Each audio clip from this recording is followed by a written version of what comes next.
even when you're off the clock. Stop letting leads slip through the cracks.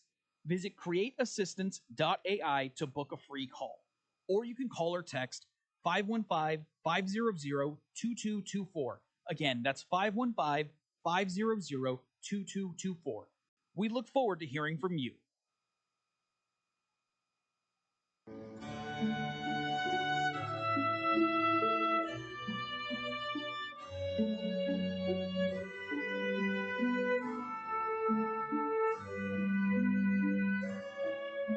It was the Roman poet Virgil who said, "Easy is the descent to hell. All night long, all day, the doors of dark Hades stand open. But to retrace the path, to come out again to the sweet air of heaven, there is the task, there is the burden.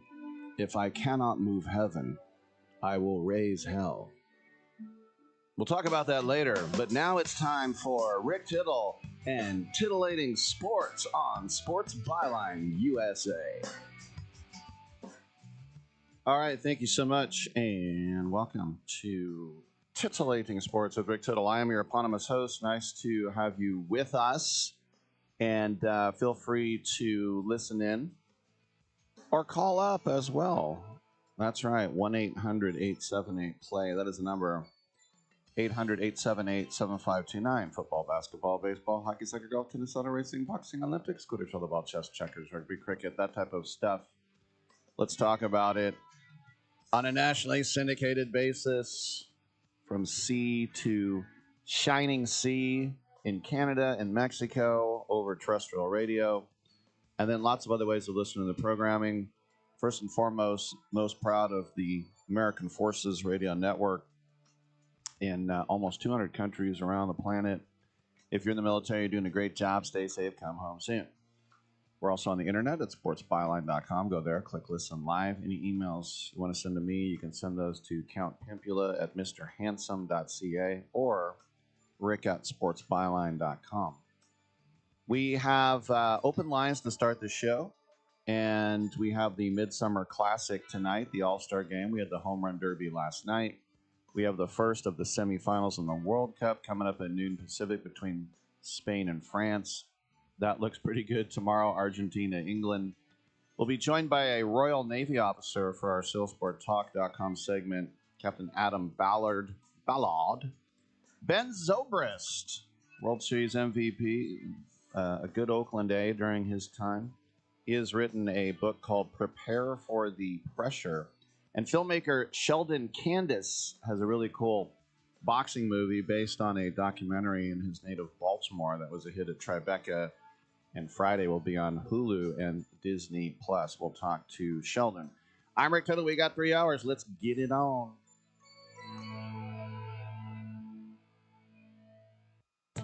Do you want to add a boost to your sex life this weekend?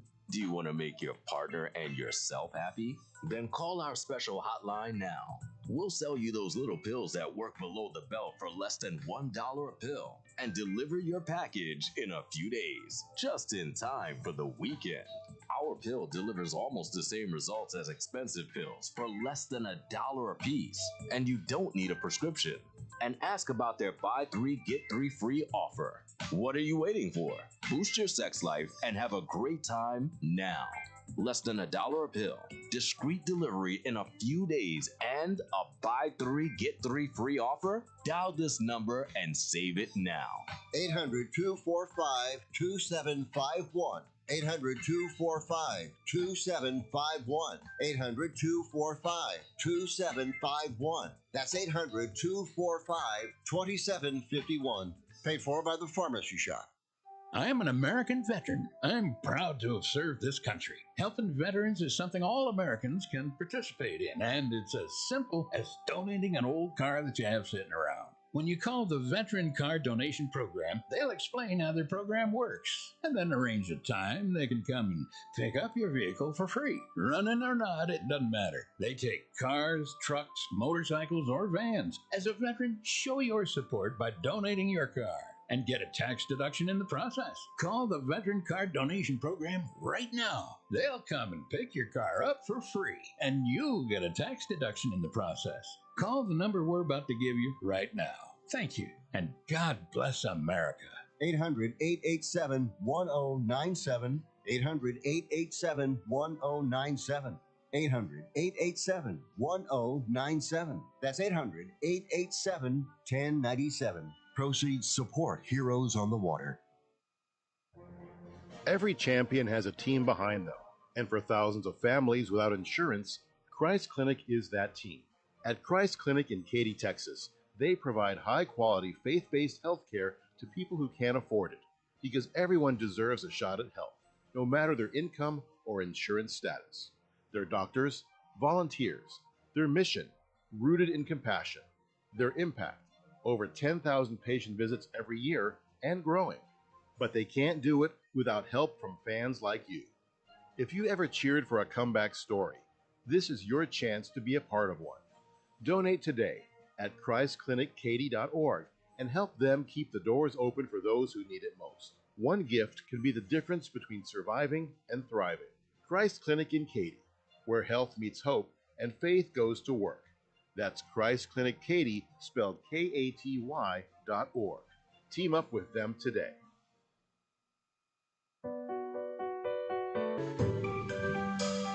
Titillating Sports with Rick Tittle.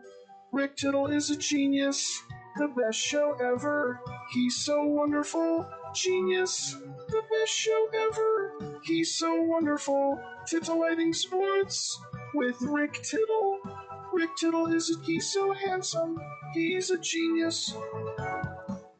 You're now listening to the Rick Tittle Show. Good for you. All right, thank you for that, and welcome back to the show.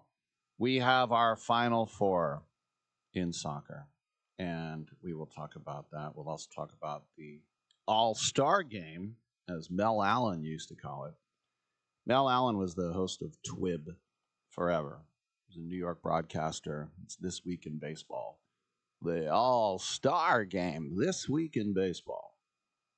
His catchphrase was, well, how about that? I remember Letterman one time saying that he could never get Bob Hope to talk about anything. He'd bring up something, and Bob Hope would always say, how about that, huh? Or he'd say, wow, I'm telling you. But let's get back to the big event. La Belle France versus Spain. Two recent World Cup winners and European champs for Spain. And what's really interesting is that even though they both run a 4-2-3-1, they have a little bit of a different philosophy. Let me break it down, because what Spain likes to do, it's a pure possession game. It's a pure possession game with Rodrigo of Man City. Remember, Man City had a bad year. It's because Rodri was hurt. It was like, it can't be because of one guy. And they were like, kind of is. But anyway, Rodri plays the 6, and he anchors it. And then in front of him, he'll have Fabian Ruiz, who I would imagine is still going to start. Then they like to spray it out on the wings to guys like, you might have heard of Lamine Yamal on the right, Alex Baena on the left, Danny Olmo kind of playing as a 10, and then the 9 is Oyarzabal. And so they want to hold it. France, meanwhile, in the 4-2-3-1, they are more of a counterattacking team. They have more of a double pivot. So let's just look at the lineups, because I want to talk about that double pivot. The double pivot for France is going to be Rabiot and Tchouaméni. So that means 2 6s, but they're more box-to-box 6s. They're probably not going to be as marauding, because they'll be very worried about what Spain brings in their possession game. So they probably won't be as buccaneering. But in between the pipes, you got Mike Maignan. The back four, if everybody's healthy, is Koundé and Saliba and Upamecano and Luca Digne. And I thought Luca Digne was over the hill when he was with Everton, and he's still starting. So Didier Deschamps definitely likes him out on the left. But I mentioned the double pivot with Rabiot and Tchouaméni. And Rabiot, we've seen him chip in over the years with some long strikes. But the thing, of course, about France is you have 4 world-class attacking players. And when I say world-class, to me, what that means is they can start in any team on earth. They could start for Brazil. They could start for England, Germany, Italy. It doesn't matter. And they have 4 of them. They have Dembele, who's a Ballon d'Or winner. They have Olise, who has the most assists. Olise has 17 shots without a goal, which is the most in World Cup history. His whole thing is coming in on the edge of the box and trying to get that far corner. They have Desiree Doué, who, if it wasn't for Mbappe, would be the Mbappe, but of course Mbappe is that one at the front. So 4-2-3-1. And this is why I think France is going to win, but I think France is going to win 51% to 49%. That's why this game is so great, because nobody knows. Rick, nobody ever knows. All right, fine. But you have Olise pulling the strings as, I want to call him a 10, really, because you could call him an 8 because Tchouaméni and Rabiot are kind of hanging back. But remember, they'll switch off if they have to. But Dembele and Doué. Now, Mbappe is the one, but he likes to operate down the left. And that's why a lot of times people would say, well, how does Mbappe fit in if he's going to play in a team with somebody else? Mbappe can go wherever he wants. He just likes coming down the left because then if you're right-footed, then you cut in because you want to put in a cross with your left, but if you cut in to shoot, then you're going to be on your right. Now, Spain, Unai Simon is keeping David Raya out of the goal, which is pretty amazing. He's a great keeper, but I would have David Raya. But anyway, the defenders are Pedro Porro, Kubarsi, Laporte, and Marc Cucurella. Now, Pedro Porro of Tottenham did not start the first game. He did not start the second game. He came in at halftime, and they realized that with Lamine Yamal, say it right, Rick, Lamine Yamal going down the right, Pedro Porro is an absolute little engine that could. He never stops. He's like Verlander throwing 97 in the 9th inning. He just doesn't run out of energy.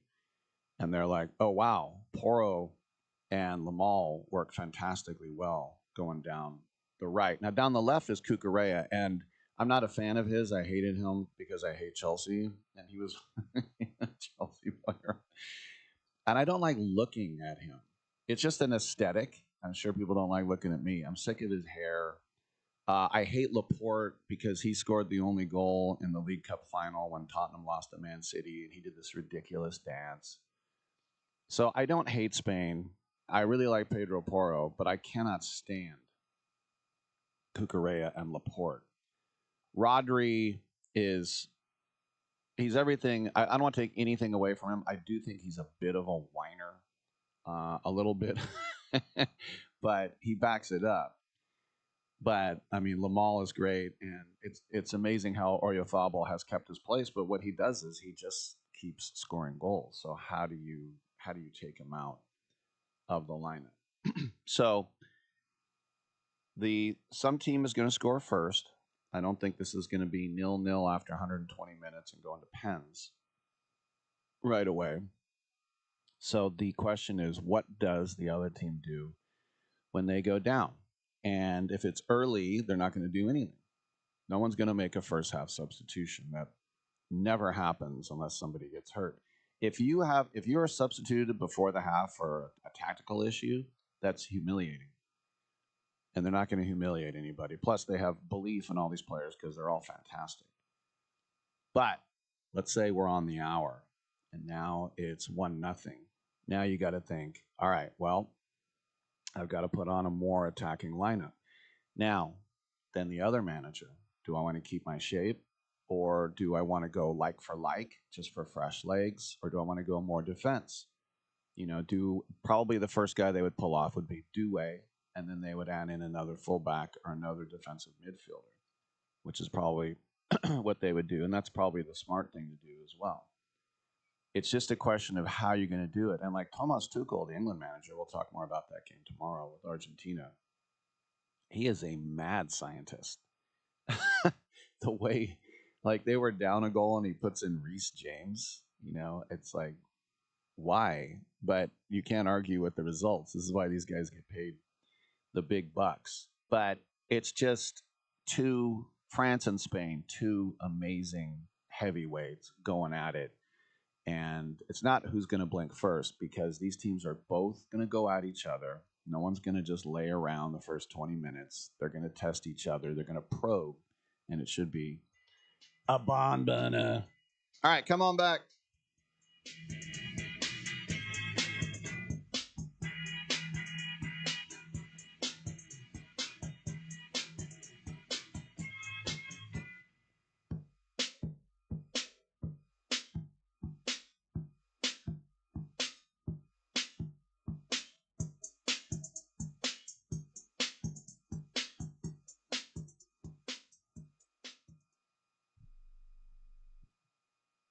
Let's be honest. Most businesses don't struggle because demand is low. They struggle because their back end can't handle growth. Leads come in, but follow-up is slow. Calls get missed. Appointments don't get confirmed. And everything lives in different places. So even when marketing works, revenue doesn't scale. That's a systems problem.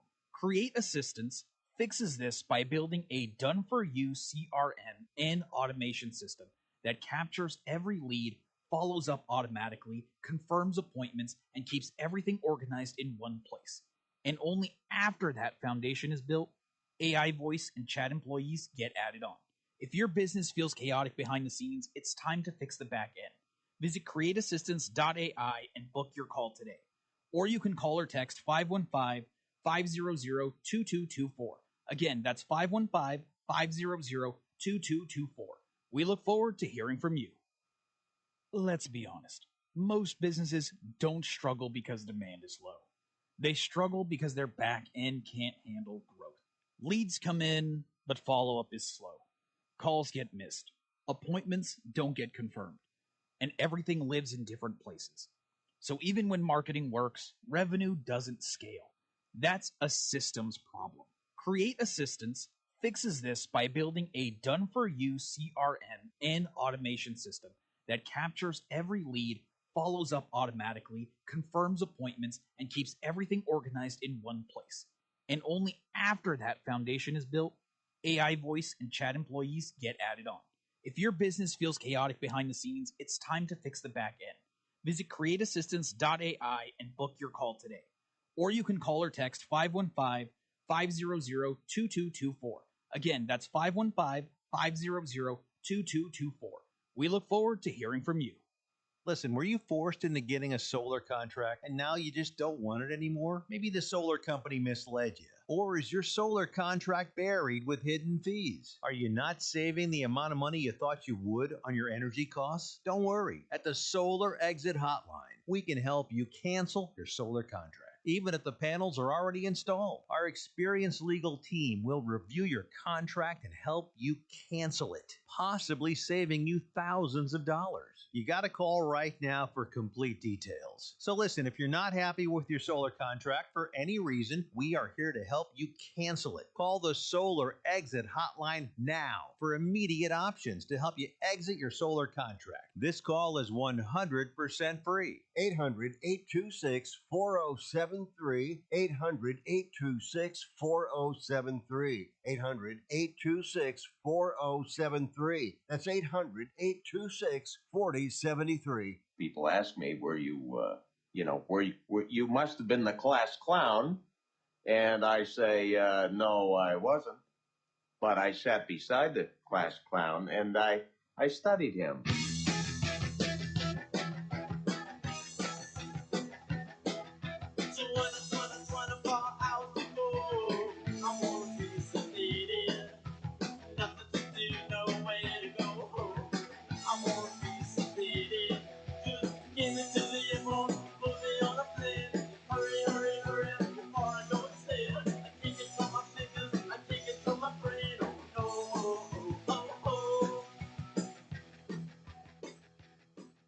Rick Tittle once threw a tennis ball at a donkey. All right, thank you for that. And to that World Cup talk got me all fired up. All right. Let's talk sports. 1-800-878-PLAY. The Home Run Derby. And J.D. Sharp scheduled to appear in the third hour. And I got to give him credit because he said that he was going to take Walker. And Walker won it. Very dramatic fashion down to his last swing. And the Home Run Derby about 10 years ago, 12 years ago, had become pretty boring. And the reason it became boring is because you could just take 100 pitches. And a lot of times, the guys throwing those marshmallows from in front of the mound behind the L screen were just bouncing them. Or then these guys would swing it one up at their nipples, and then they'd get mad at the pitcher and themselves. And so it was just take, ground out, take, pop out. So they said, all right, we're putting in a clock. And then everybody was like, this is pretty good. I like this. It put pressure on the hitter, but it really put pressure on the guy pitching to throw some marshmallows and not throw worm burners. And so when I heard that they took the clock off, I was kind of thinking, oh, maybe we're going to go back to, those excessive pitches. But, it in the event, it didn't really drag on. But the Philly crowd really helped save it in a way, because with Schwarber and Contreras, they went head-to-head in round 2. That was pretty good.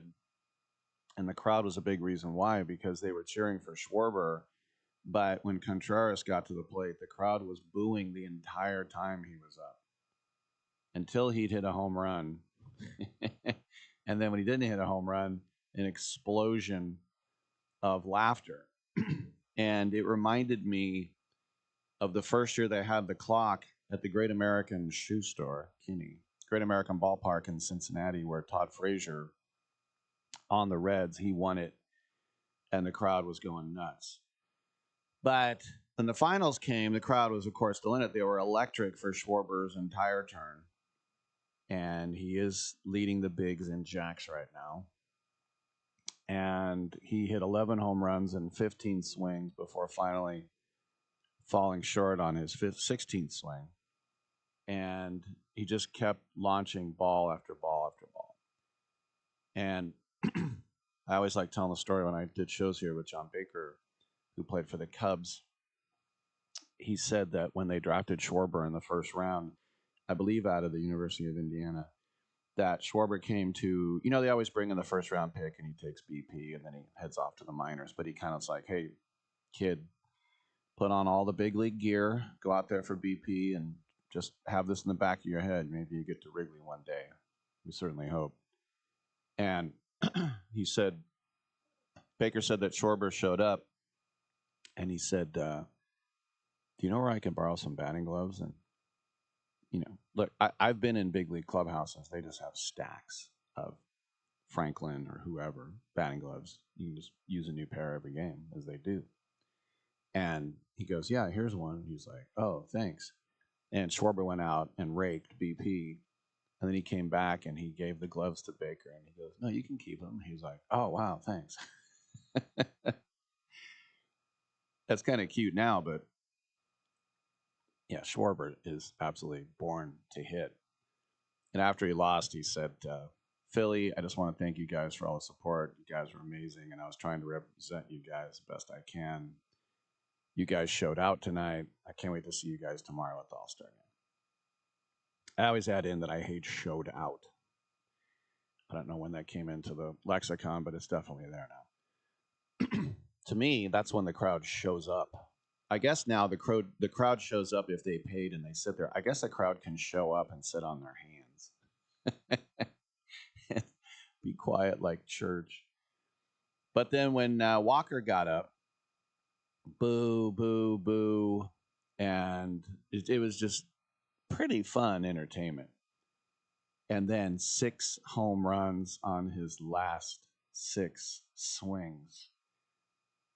And afterward, Walker was down there with his sister and his mom and dad and his grandma. And he said, my thought was, Philly is brutal, as he was smiling, honestly, but I think it's pretty special because they love their players. That's what you want from your home where you play. I've never heard people cheer so loud for Schwarber and Harper. Those guys did their thing for sure. But, can't hate them because that's their hometown guys. And Contreras said, I feel like I won, which is pretty good. But the reporter said, what about getting booed? He goes, I was told they don't boo a nobody. And he's absolutely right. So, I mean, without the clock, the pitchers were able to give a little time in between pitches, and it let the hitters really, I think the one cool thing about it, it lets you admire your work. Boom, you don't get to stand at the plate and admire your work too long. You can wait that just millisecond too long and you're going to get a hit the next time up. You can look at it for a step or two, but you better drop your bat and start running. So with the clock, you'd hit a home run and you had to get set for the next pitch. Hurry, hurry, hurry. You don't even know if you hit a home run or not. Did that last one go out or did it fall on the warning track? Because I've swung 3 more times since that ball's been in the air. So, I mean, it was just, it was less frantic, that? And you think about the clock, it's of course more pressure and maybe there's more drama, obviously, but it's a once-a-year event with some of the strongest power hitters in the world and just balls flying all over the place. That I remember how, to tell you how hard it is to hit a home run. In my 20s and early 30s, we used to have a game at Candlestick. Bruce Jenkins had he's a writer for the Chronicle. And it was media versus front office. So it's pitched to your own team. I always tell the story that I was on the front office team one year, and there was a young guy who just got hired named Bobby Evans, and he ended up being the GM. And all he tried to do, because he was a college baseball player, he tried to strike us all out. And I'm like, you're pitching for your own team. And so I pitched the next 7 innings on the bump at Candlestick. But anyway, I hit a foul home run, which there's no such thing. And we were using relief pitchers' bats on the Giants. So with a wood pat, I hit one just to the left of the foul pole. That was as close as I ever got to hitting a quote-unquote home run from basically a BP type of thing. And that was back when I was much more fit. It looks really easy. It is definitely not. So, I mean, there was a little bit of urgency at the first round. Schwarber needed a late surge to bypass Murakami, and then Harper made a run at taking out his teammate in the 4th and final spot, which was kind of fun. And then with Walker storming back and the 4 straight home runs was pretty incredible. And not everybody's going to agree with it. A lot of people they didn't like the format change and why fix something that's not broke and blah, blah, blah. But I just wonder if it was, what if it was Murakami going up against Walker? The crowd would have been much more flat. It wouldn't have had the same gravitas, obviously. But this is something, you kids out there, this is something that I never had growing up. Monday was a day off. You played the last game Sunday. All your guys flew out after the game on Sunday. They had like a light BP on Monday that was not televised, and then play the All-Star game. So I think it's really cool. And I've been to one All-Star game in person. That was at China Basin over at the Giants, and I went both days. I saw Vlad Guerrero win the home run derby with no helmet, no hat, and no gloves. I mean, to me, it was just this pure thing. Like, here's this guy from the Dominican Republic hitting like he did as a kid. No helmet, no hat, no gloves, just absolutely annihilating every pitch. And yes, as Americans, and I think a lot of people around the world, chicks love the long ball, and we all do. All right, let's get out on the water with Karen Lyle, and we will have a Royal Navy officer as well. I'm Rick Tittle. Come on, back.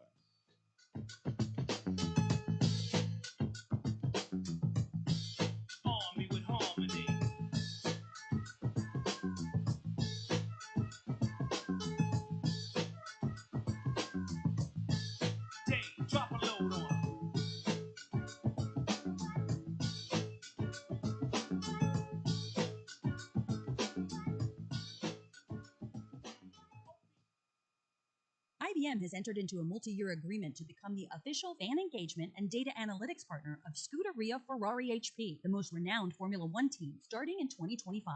The partnership brings together two iconic and enduring brands, both driven by a passion for innovation and commitment to progress. IBM and Scuderia Ferrari HP will conceive, develop, and deliver world-class digital experiences to bring racing enthusiasts closer than ever to the racing team, bringing marquee events to life for millions of fans around the world. Sponsored by IBM. Sometimes life changes, and the house you once loved becomes a burden. Too many repairs, too many memories, too much to handle on your own. If you'd like to sell your home fast, we can help at the Home Buyers Hotline. We can help you sell your home as is, no cleaning, no showings, and there are absolutely no hidden fees or real estate commissions. We'll pay you a fair price for your home in cash, whether you're downsizing, handling an estate, or just ready for peace of mind. Call us. We'll help you walk away from your problem property in no time at all and get you the cash in your bank account with little hassles. If you'd like to sell your home fast, as is, we can help at the Home Buyers Hotline. Call Want to Sell Your Home now for a free quote to sell your home in any condition. Call 800-950-3143. 800-950-3143. That's 800-950-3143. It's more than a rebellion. When your teen is slipping into drugs or alcohol, when social media and pornography consume their time and their mind, when depression and even suicidal thoughts cast a shadow over your home, as a parent, you feel powerless. There is hope. At Turnabout Ranch, troubled teens step away from the chaos and into a clarity of nature on a working cattle ranch. Care for horses, learn responsibility, build trust, and rediscover purpose. It isn't theory, it's real work, real therapy, real healing. Families from across the country have found transformation right here, just when they thought hope was gone. If your teen is struggling with addiction, harmful online behaviors, even weight management, call right now and get the help you all need. 800-219-2494. 800-219-2494. 800-219-2494. That's 800-219-2494. This summer, the honey pepper pimento chicken sandwich and pineapple dragon fruit and Sprite are back at Chick-fil-A. Girl, it's back. We've been waiting. I love that honey pepper pimento sandwich. And that pineapple dragon fruit and Sprite is everything. It's got that razzle dazzle that makes you stop and say, okay, wait a minute. I love the creaminess of the pimento cheese. It's savory, it's bold, it's flavorful. Our faves are back. I saw, girl. Which fan favorite will you choose? Real customers paid for their testimonials.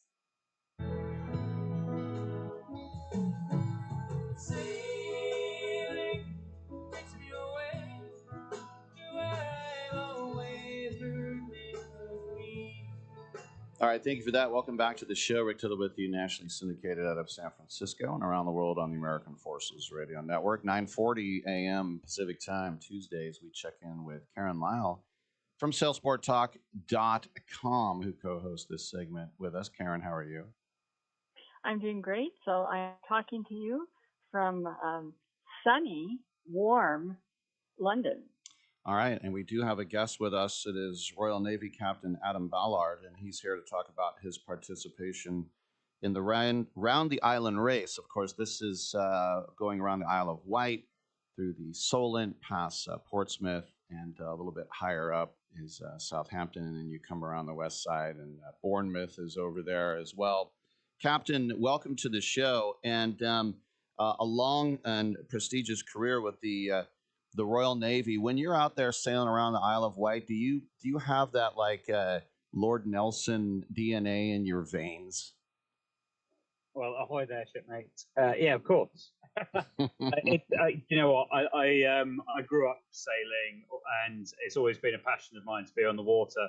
I just happened to sort of get a career where I could sort of couple being on the water with getting paid for a job, and continued my love of sailing in my spare time. Adam, tell us about your boat, because you were in this race with over 800 other boats. I mean, it certainly is one of the largest races in the world. And you had a particular category that you raced in and took third place. Tell us a little bit about that. Yeah, so I've got a Penance First 40.7, so she's a sort of 40-foot racer cruiser. There was several hundred of them built sort of about 20, 25 years ago. They're quite popular all over the world. In fact, there's quite a good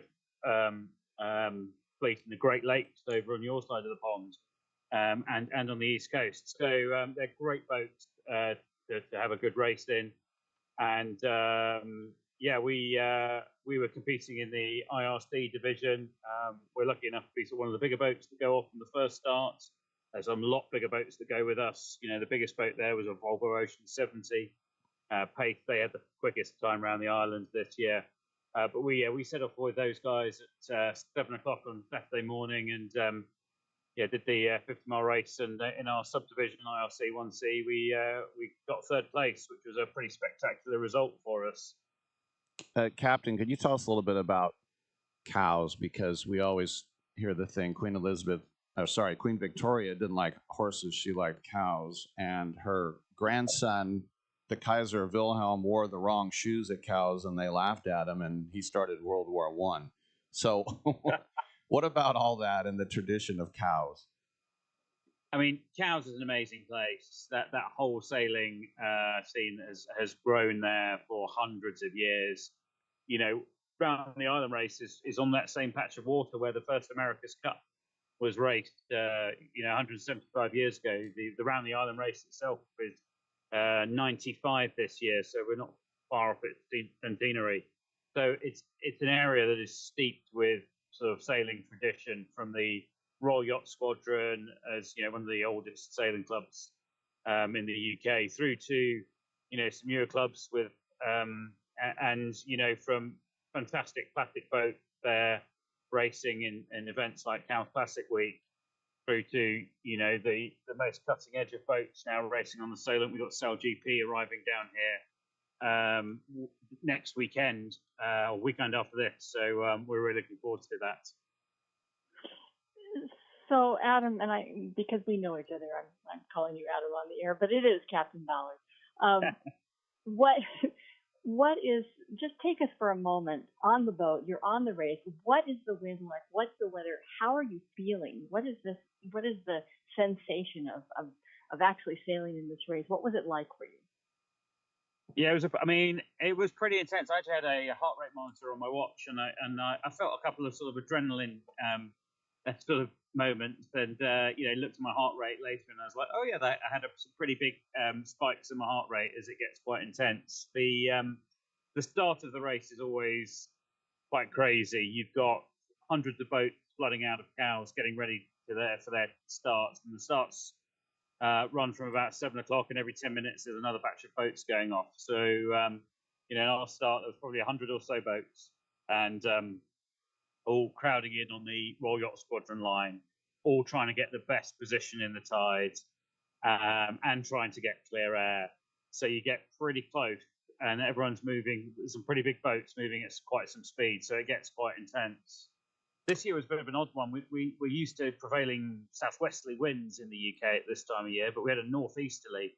So it was also 30 seconds before the start, everyone's popping their spinnakers up, and suddenly you got 100 boats running down the Solent with their spinnakers, and then the next 100, and then the next 100. And tell you what, looking behind you and seeing hundreds and hundreds of spinnakers up. It's quite a spectacular sight as you run down the Solent for the first sort of hour and a half leg towards the Needles. Rick Tittle and Karen Lyle with Royal Navy Captain Alan Ballard. And I wanted to ask, because as we know, Britannia rules the waves, but and my dad was a U.S. Navy captain who served on carriers under Eisenhower in the 50s. And so I just want to know the present state of the Royal Navy. You have those two brand new, at least in the last 10 years, carriers in the HMS Queen Elizabeth and the HMS Prince of Wales. And that's basically your only two aircraft carriers. And I'm interested in today's modern warfare. That's enough, because I would think that the Royal Navy would have more, but I guess they don't need more carriers. Hey, I mean, I think if you ask any naval officer, whether they be in the US Navy, Royal Navy, or French Navy, will always say we want more ships. Mm-hmm. Who doesn't want more ships? Right. But hey, we've got a couple of amazing sort of new carriers carrying F-35s. Only the Royal Navy and the US Navy are flying fifth generation strike aircraft from their carriers. So it's a pretty cool thing to have. And I'm lucky enough to sail my boat out of the marina and being able to look over the water and see those carriers that are then parked right next to HMS Victory as the sort of one of the oldest commissioned warships in the world. Mm. Well, and also now, which certainly didn't exist back in the day, there are commands that happen for unmanned surface vessels from a carrier or from some source on land, depending upon what it is. How does that work? Well, I mean, technology has advanced significantly over the last, 5 years, and the war in Ukraine has taught us that unmanned, uncrewed systems can be a significant force multiplier. The Royal Navy, we've publicly declared we're going to move to a hybrid navy. We are going to embrace this new generational change. So it's going to feel quite different over the next few decades. It's not necessarily better or worse. You get a lot of people criticizing it and saying, oh, we should do this and we should do that. There's lots of wonderful armchair admirals out there. The reality is you've got to embrace the change and you've got to go with it. And your career, which is a long career over 2 decades and so many ships, and thinking about, maybe anti-submarine, maybe mine countermeasures, counter narcotics, counter piracy. I mean, it always seems like you have a new challenge and a new ship, Captain. Hey, so I think the nature of maritime warfare is you've always got to be versatile. Mm-hmm. You've always got to be ready to do. I spent many years. If any of you seen the film Captain Phillips, I was sort of out there around the sort of time that was going on. I spent time out in Somalia. I've spent time in the Gulf. I've spent time in the Atlantic. I've commanded the Navy's icebreaker and driven her around as well. So you've kind of got to be quite versatile and be ready to operate anywhere in the planet, in any conditions, in any warfare environment. That's the nature of where we are in the maritime. Well, Adam, this is a leisure activity, the round the island race. Would you like to give a shout out to your crew? Yeah, like I said, we had 12 of us, so I'm not going to list everyone's names, but I had an amazing crew for the race. The south side of the Isle of Wight doing 37 short tacks in tacking every 3 minutes for a few hour and a half just to keep out the tide, and some amazing kite launches and everything else like that.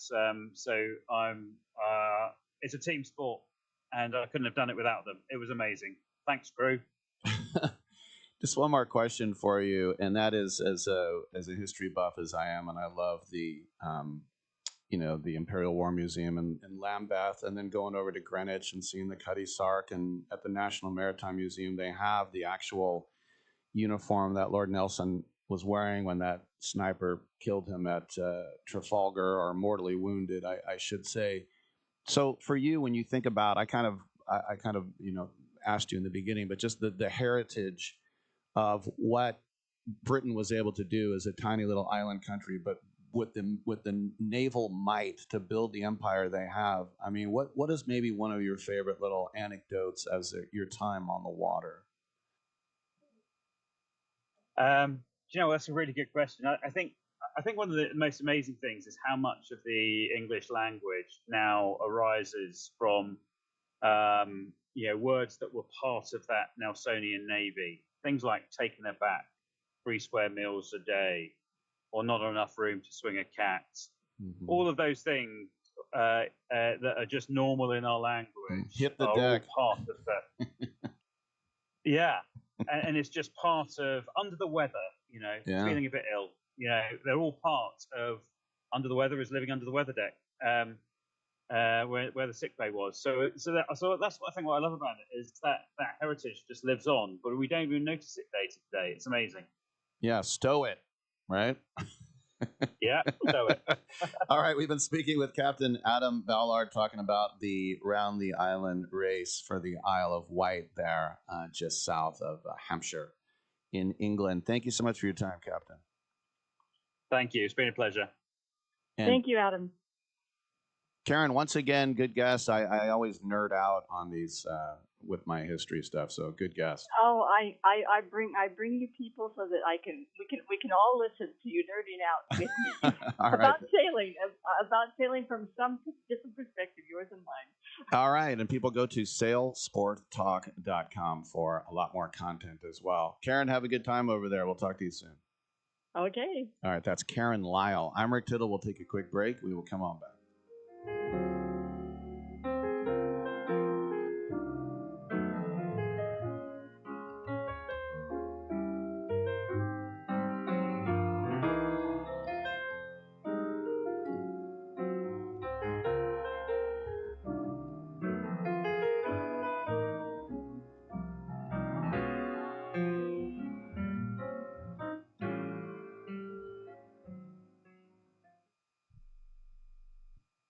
Right now, you can switch from cable television to satellite television for free. That's right, we're offering free equipment, free installation, plus get a free $100 prepaid Visa card. Call the Satellite TV hotline right now. Make the switch from cable to satellite television and expand your viewing horizon. On top of free installation, for a limited time, we're offering a fixed price guarantee. With Satellite TV, you'll save money over your expensive cable bill. Plus, get access to hundreds of channels. And when you call right now, you can also ask about our seniors and military discounts. So make the switch to Satellite TV right now. Everybody gets free installation, free equipment, plus a $100 prepaid Visa card. Call right now and you can switch to Satellite TV and be watching everything you wanted to within the next week. And remember, installation's free, so call right now. 800-696-2871. 800-696-2871. 800-696-2871. That's 800-696-2871.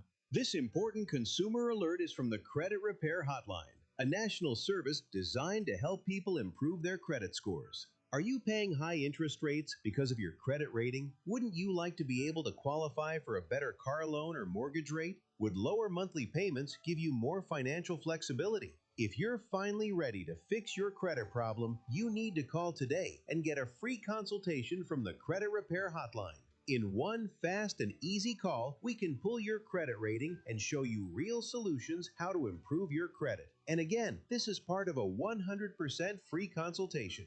Learn how you can save money on everyday purchases by having a better credit rating. And it all starts with this free phone call right now. 800-413-6214. 800-413-6214. 800-413-6214. That's 800-413-6214. I'm holding in my hand the American Silver Eagle dollar. It's a beautiful piece of American history, and it's 1 ounce of silver. Originally minted in 1986, these coins are a beautiful classic piece of American history, and they're a great investment you should add to your portfolio. The beauty of silver is that however much you have available to invest, silver is affordable and easy to acquire, with one coin costing around $30. So, if you choose to invest a few thousand in silver, you can get quite a bit for your money, and you'll have a tangible asset that you can hold, one you can be proud to own. Claim your piece of American history with American Silver Eagle dollars. Call the Silver Hotline right now. 800-620-1624. 800-620-1624. 800-620-1624. That's 800-620-1624. Hope I don't see you for a while. Getting sick of you. Take your sick ass in the hospital.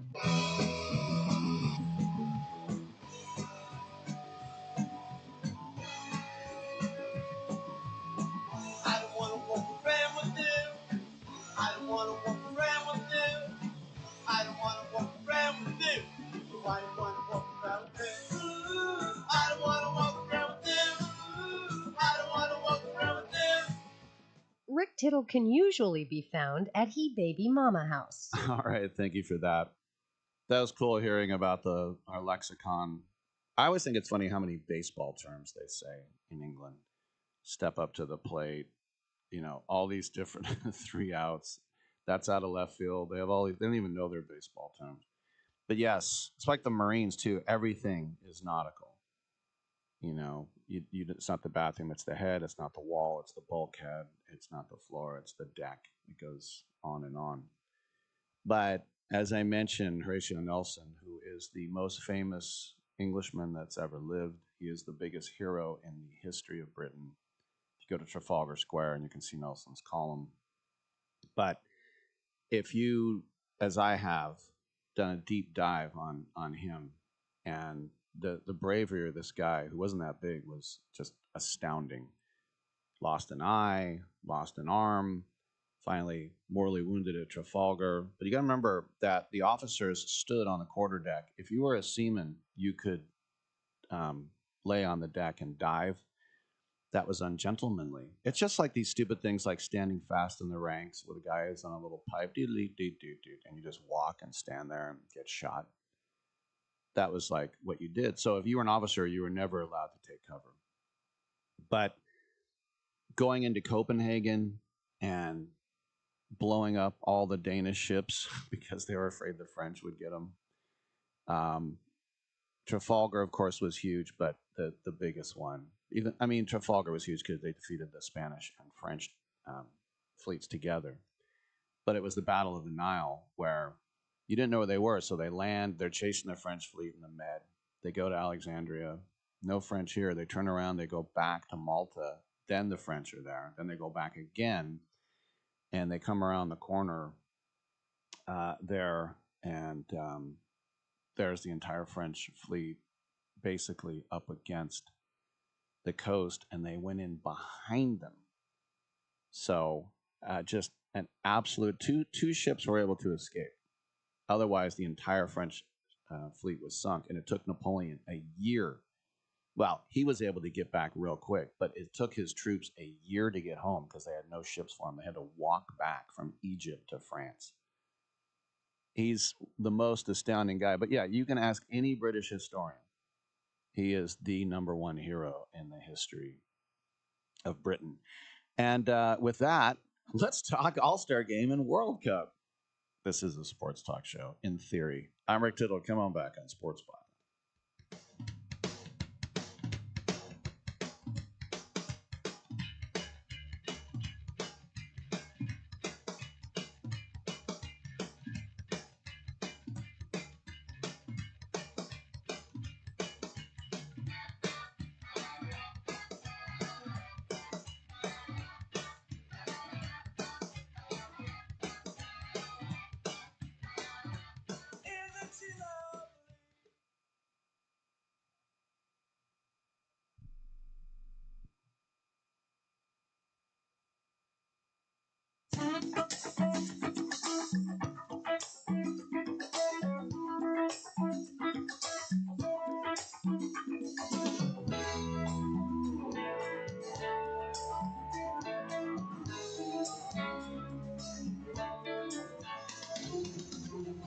This is an all sports news sports update. For basketball fans, the NBA Summer League is often the first opportunity to watch newly drafted players compete against professional talent. But for many athletes, the games represent something much bigger than a chance to make highlights. They're an opportunity to earn a career. Every summer, hundreds of players arrive hoping to prove they belong in the NBA. While first-round draft picks naturally receive much of the attention, Summer League also provides opportunities for second-round selections, undrafted free agents, and international players looking to demonstrate they can compete at the highest level. Coaches aren't simply evaluating who scores the most points. They're looking for players who defend consistently, communicate effectively, understand team concepts, and make good decisions under pressure. Organizations often believe those qualities translate more successfully to the regular season than individual statistics alone. Summer League is also an important evaluation period for coaching staffs and front offices. Teams experiment with lineups, introduce offensive and defensive systems, and begin determining which players may eventually earn roster spots or developmental opportunities in the NBA G League. Every possession becomes a part of a much larger evaluation process. For young players, the adjustment extends beyond basketball. They're learning professional expectations, adapting to a faster pace of play, building relationships with teammates, and competing against athletes who have spent years developing their skills. Success often depends as much on preparation and consistency as it does on talent. While championships receive most of the attention during the regular season, many successful NBA careers begin quietly during the summer, where determination, discipline, and steady improvement often leave the strongest impressions on decision makers. In other sports, adaptive sports continue creating opportunities for athletes around the world, while demonstrating that competition is defined by determination, preparation, and performance, not physical limitations. Organizations supporting wheelchair basketball, wheelchair tennis, para-swimming, adaptive cycling, and numerous other sports continue expanding participation at both the recreational and elite levels. Improvements in equipment, coaching, and training have helped athletes reach new levels of performance, while inspiring greater public awareness and support. As adaptive sports continue growing internationally, they reinforce an important message shared throughout athletics. Great competition comes in many forms, and opportunity should be available to every athlete willing to pursue excellence. For All Sports News, I'm Brendan Cafferty.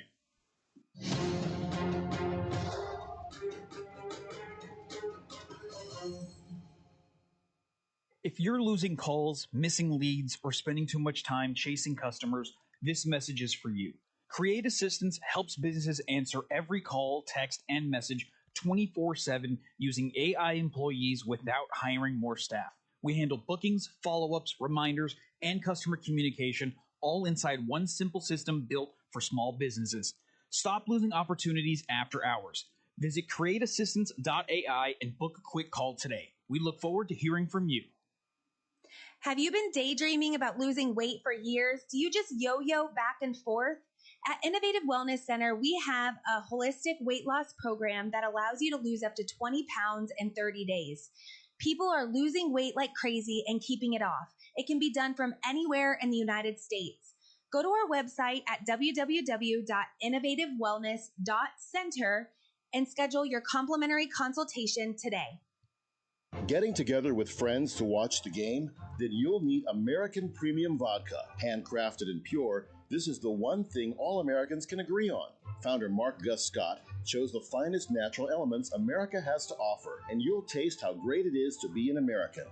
Now available at Bevmo, GoPuff, Hy-Vee, and Fairway stores. American Premium Vodka. This is the America we need right now. Go to AmericanPremiumVodka.com.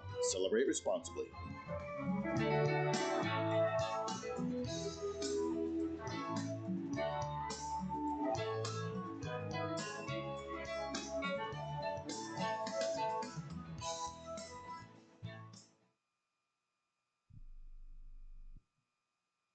Quick question. How many calls, texts, or messages does your business miss every week? Nights, weekends, busy days.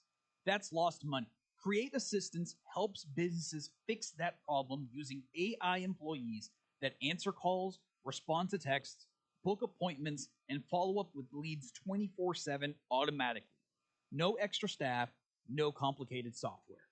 Everything runs inside one simple command center that replaces scattered tools, missed follow-ups, and manual busy work. Whether you're a service business, office, or multi-location company, Create Assistance keeps your business responsive, organized, and running even when you're off the clock. Stop letting leads slip through the cracks. Visit createassistance.ai to book a free call. Or you can call or text 515-500-2224. Again, that's 515-500-2224. We look forward to hearing from you. Rick Tittle knows his sports. I hate that guy. I love that guy. Oh my gosh, he's so fine. Rick Tittle brings home the bacon, fries it up in a pan, and then he eats it. Ricky T in the hizzle for shizzle, biznatch.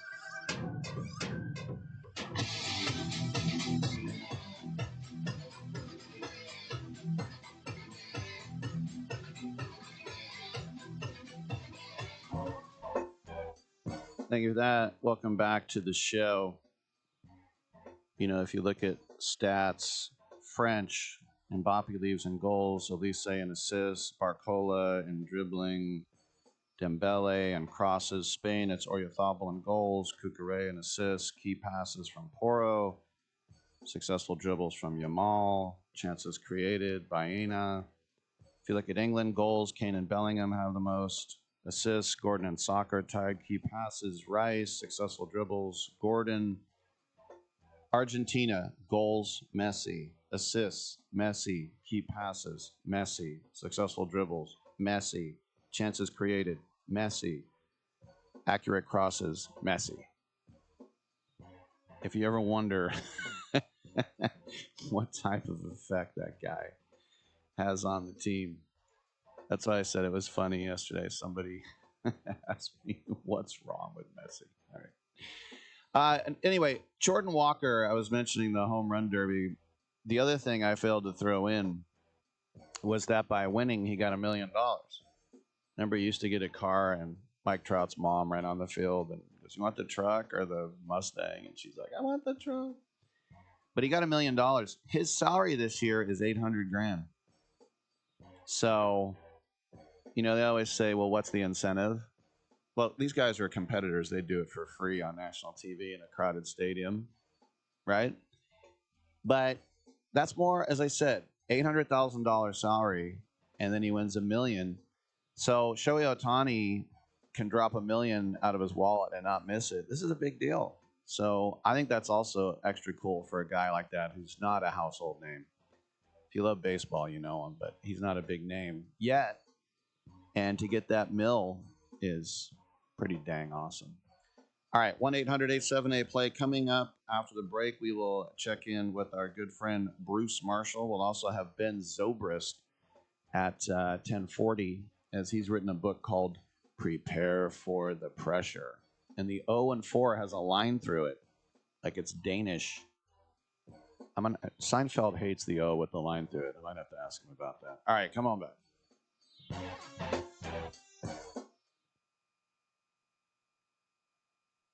With MedGuard Alert, you're never alone. You can connect with medical professionals anywhere, anytime. And now MedGuard is introducing our exclusive new Care Watch. If you need help quickly, use it from anywhere to contact medical professionals. No cell phone required. The Care Watch is not only a life-saving medical alert device, it's a revolutionary health monitoring system that checks your blood pressure, heart rate, oxygen saturation, and much more. And here's the best part. If you have Medicaid, you may qualify to get your Care Watch for free. The Care Watch is only available through MedGuard Alert. Call us right now. We have monitoring programs starting as low as $1 a day. The call is free, activation is free, shipping is free, and no contract is required. Remember, with Medicaid, you may qualify to get your Care Watch for free. Call us to get your Care Watch right now. 800-853-8931. 800-853-8931. 800-853-8931. That's 800-853-8931. Listen up, guys. Are you experiencing any of the following? Fatigue, less drive, poor performance? If so, you may be one of the nearly 30 million men in the U.S. today dealing with ED. But did you know you don't have to pay hundreds for a prescription anymore? And you don't have to deal with the hassle of seeing the doctor or the embarrassment of going to the pharmacy for a certain pill. Now, with one free call, you can find out how Herbal Virility Max can help you feel like a man again. For over a decade, Herbal Virility Max has helped guys just like you put a smile back on their face with improved performance and drive. Call today and ask about our buy one, get one free offer. 800-690-8223. 800-690-8223. 800-690-8223. That's 800-690-8223. Lower your car payment today. Lower your car payment today. Yes, you heard us right. You can lower your car payment right now by making this free call and save up to $1,400 a year on your current car payments. Think about your current car payment right now. What's that costing you per year? Now think about what it would be like to put an extra $1,400 back in your pocket. That's the average savings our customers experience. We can help you drive the same car and pay less every month by lowering your car payment's interest rate to as low as 4.67%. At Rate Genius, we can work with you to refinance any car payment. If you qualify, it costs you nothing to find out how you can lower your car payment. To learn more, call this number right now. 800-832-2816. 800-832-2816. 800-832-2816. That's 800-832-2816. Hour 2 of titillating sports. You thought it couldn't get any better, but it's better. Rick Tittle is back. He's so great. I can't believe how awesome he is. More sports talk, yes. Couldn't get any better, but it's better. Rick Tittle is back. He's so great. I can't believe how awesome he is. More sports talk, yes. Hour 2 of titillating sports. Check out Channel 9. Check out Rick Tittle. All right, thank you for that. Welcome back to the show. Rick Tittle with you coast to coast and around the world on the American Forces Radio Network.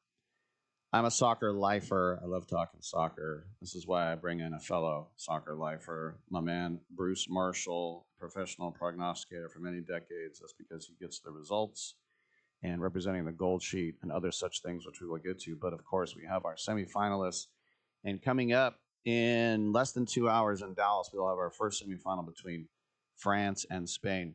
Bruce, welcome to the show. And obviously tomorrow in Atlanta, Argentina and England, we have 1, 2, 3, 4. And sometimes in March Madness, the top 4 seeds is boring. I think this is amazing. These are all just powerhouse lineups. And I'm trying to think of, both Spain and France like to do the 4-2-3-1. But, it's not like Oyarzabal, who's basically kind of playing like a 9, even though he's not that big. But then the one up front for France, Mbappe likes coming in from the left. But just up front with everything France has with Dembele and Olise and Doué and Mbappe. But then in the back, they're so strong with Koundé and Upamecano and Saliba. Do you see Spain able to crack that net? Yeah, I do, for a couple of reasons. One, now whether they'll win or not, we'll see, because I think France obviously can do business the other way, Rick. But Spain has basically been playing teams dropping back into a low block the whole way through, and it's just been very hard to play through all these teams putting 11 behind the ball. France doesn't need to do that to stay close. I think this will be more of an open field game. I harken back to the Nations League semifinal last year. Now, maybe those matchups don't mean as much, but that was kind of a rollicking affair. And Spain, for the first 65 minutes of that game, was going through France like a hot knife through butter. They really, and Rodri wasn't playing. Zobrist was in there in that game, piloting the attack. And they didn't really, it wasn't much of a drop off from Rodri, but they were out to a 4-0, 5-1 lead in that game before they started to kind of sit on the lead a little bit too much. France made a late run. Now they scored Danny Vivian had an own goal late in regulation time. Then I think Colomboani scored one in added time to make that thing 5-4.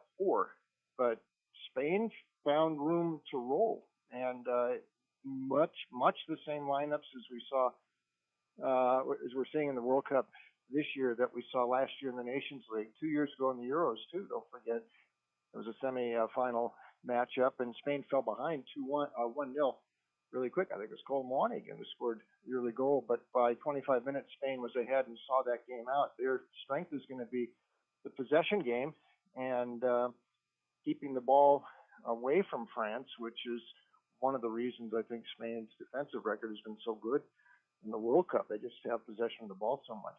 Real challenge here, both ways. But there's also a challenge for France to get on the ball that much, and we'll see if Spain's Spain's a little different than it was last year or 2 years ago, because I'm not sure Yamal's still 100%. Nico Williams, whether he'll feature at all today. He did show up, though, in the Belgium game, so maybe he will be used some by De La Fuente, but it's not quite the same direct stuff they had 2 years ago in the Euros. But maybe that's because nobody's been, playing them heads up. We'll see. This is going to be very fascinating. It was nice to see Williams get into that game. He's such an amazing talent, and it's too bad he's a little banged up. It's also amazing, I think, that Colomwani almost, won a World Cup 4 years ago and playing last year, and he can't even get a sniff in the blue shirt after what he did this year at Tottenham. But I think just as with Man City, Spain, it kind of goes with Rodri and how he's going to run that ship as the six. I also thought, because Pedro Porro didn't start the first two games, he came in, I think, halftime the second game, and then what he's been able to do, hooking up with Lamine going down, Lamine, I always say his name, Lamine Yamal, the way they've been able to work together, bombing down the right, has been, it's almost like un-Spanish, and, it's almost French the way they attack you that way. So to me, that's another key, is Porro's work with Lamine, because Porro can go all the way into the box if he feels like it. That's one of the surprises of the World Cup to me, the way Porro has started to shine here. And, maybe you've watched this Gary Lineker podcast, The Rest is Football. Mm-hmm. Michael Richards the other night said, the Spain Porro and the Spurs Porro are not the same player. Mm-hmm. He is really something here for Spain, the way he's figured this thing out and how he's working with them. So that has been one of the real developments for Spain. He wasn't in the starting lineup at the start of the tournament here, but he sort of worked his way in, and De La Fuente is keeping him in there right now. So he does have that good sort of understanding there. And Rodri, that was the other iffy thing I had on Spain coming into the tournament, because you were watching when he came back late this season at City. He still didn't look like he was back to his old self, Ballard Rodri of 2 years ago.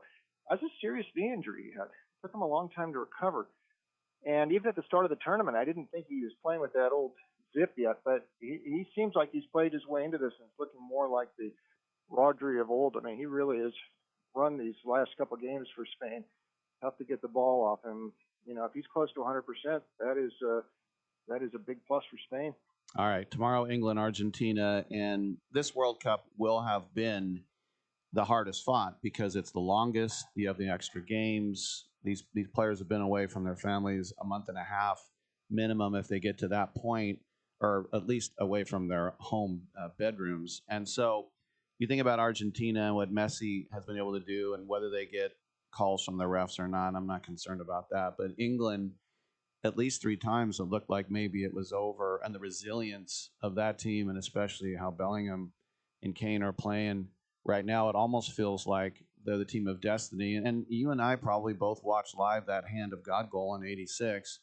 And then, that only doesn't live in infamy because Maradona scored one of the greatest goals ever later in that same half.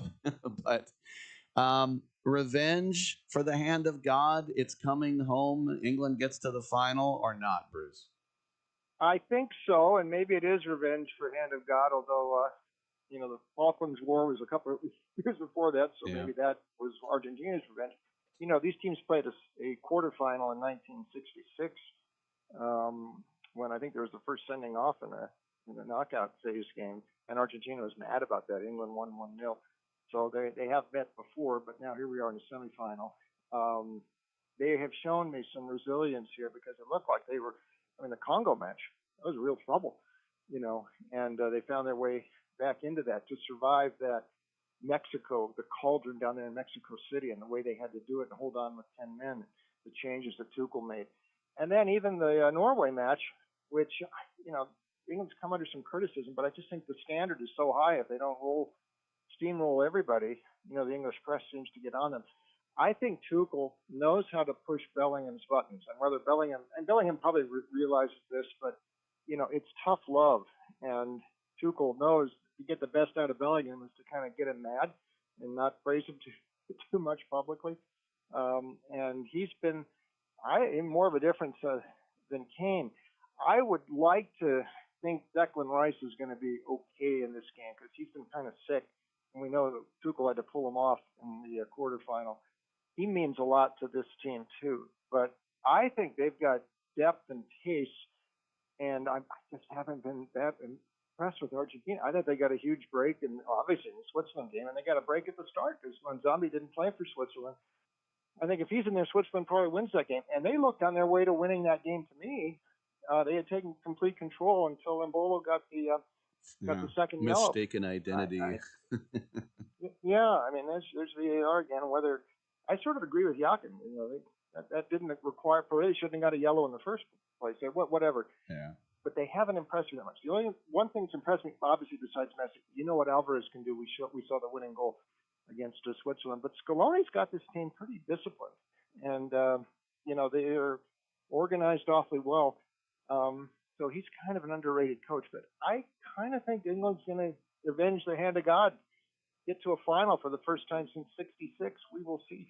And if they need a late goal, you just send Cudi Romero forward. He's already got 2 in this World Cup. He saved Tottenham about 6 times in this horrifying season they just had. All right, before we're out of time, I got a million more questions. But what's going on with Gold Sheet and other such ventures? Yeah, I'll start a break here. So taking a little pause in baseball. We've got a really great run there, but it's World Cup this week and through Saturday and then through Sunday, and then baseball as well. Check me out online. All my picks are up there. It's under the WagerTalk.com umbrella. We've got GoldSheet.com up there as well. Also Winners and Winers, PicksandParlays.com. And this week I'll be representing Sports Byline down at the ACC Media Day this week. So I'm headed out to Charlotte tonight. I will watch England and Argentina from Charlotte tomorrow. That's great. And will you be wearing your Spain jersey today? No, but my wife is from Spain, so I'll let her do all the yelling. No, I remember watching a different room. I swear 20 years ago or more, I saw you wearing the Spain sweats. Yes. I still have those, actually. I have a lot of clothes from 20 years ago. Oh, that's all I wear. All right. Bruce Marshall, Gold Sheet, Wager Talk. Always great. Thanks for your insights, man. Thanks, Ricky. All right. I'm Rick Tittle. Let's take a quick break and come on back.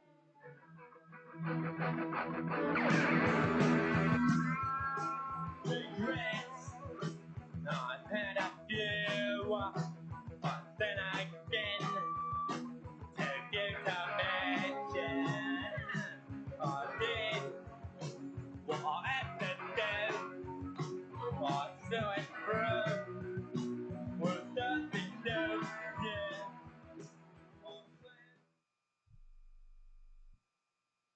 Let's be honest. Most businesses don't struggle because demand is low. They struggle because their back end can't handle growth. Leads come in, but follow-up is slow. Calls get missed. Appointments don't get confirmed. And everything lives in different places. So even when marketing works, revenue doesn't scale. That's a systems problem. Create Assistance fixes this by building a done-for-you CRM and automation system that captures every lead, follows up automatically, confirms appointments, and keeps everything organized in one place. And only after that foundation is built, AI voice and chat employees get added on. If your business feels chaotic behind the scenes, it's time to fix the back end. Visit createassistance.ai and book your call today. Or you can call or text 515-500-2224. Again, that's 515-500-2224. We look forward to hearing from you. We call ourselves ASAP Travel for one reason. We can help you book a ticket ASAP. For those of you that don't know, that means as soon as possible. That means no wait time. You get through right away. No searching online. Our specialty is the lowest available fares on the big name airlines. You know them. We can't tell you their names. You can fly domestically or internationally and save more money than you could if you call the airlines directly. Our proprietary software goes underneath the hood of the major airline booking systems and finds you the best rates available. So if you're ready to make your travel plans right now, business or vacation travel, we have all the major airlines, always at great rates. Call ASAP Trips and we'll have your ticket in your inbox in 15 minutes. Call this number now. 800-364-2984. 800-364-2984. 800-364-2984. That's 800-364-2984. Do you have diabetes? I'm sure you've seen the television commercials on the new CGM devices from all the top brands and how well they can help you manage your diabetes. Do you have the latest and newest in diabetes technology? The Diabetes Solution Center carries most of the top brands, and the great news is your insurance may cover most of the cost. Call our special CGM hotline today, and our friendly representatives will help see if you qualify. You could get a new CGM from the top brands at little or no cost to you. Make living with diabetes easier. You are just one free phone call away to learn if your insurance covers the cost. So make this free call today to the Diabetes Solutions Center and learn for free how to get your new continuous glucose monitor. 800-520-8629. 800-520-8629. 800-520-8629. That's 800-520-8629. This is special too. See, look, see, still got the old tagger on it. So you've never even played it. See? You just bought it. Don't touch it. Don't touch it. I wasn't going to touch it. No, don't touch it. I was just pointing at it. Well, don't point even. Don't even point? No, it can't be played. Never. I mean, Can I look at it? No, you've seen Don't enough look of at that it. one.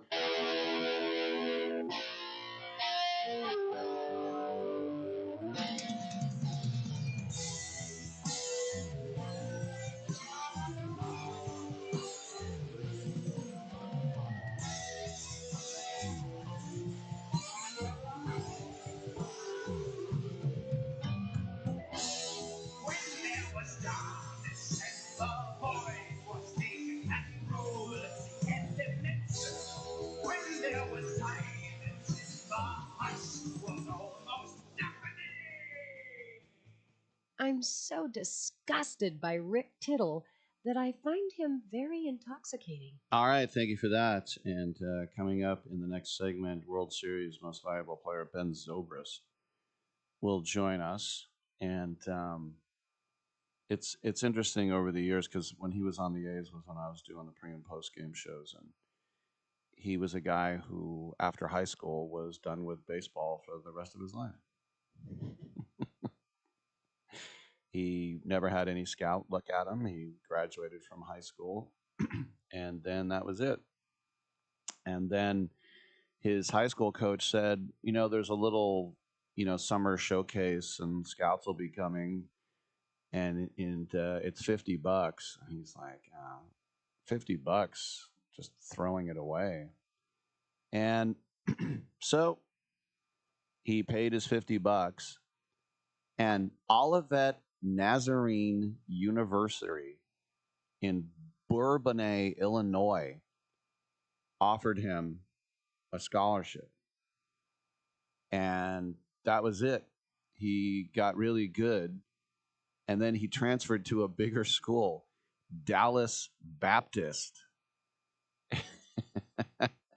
And so then he started playing in those summer leagues with Wood Bats.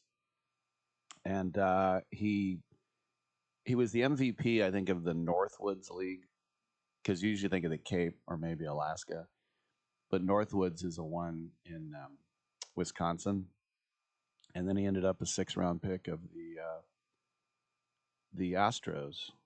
But before he could make his debut, think about this, Dom. I always love this in baseball history. He was traded to the Rays for Aubrey Huff.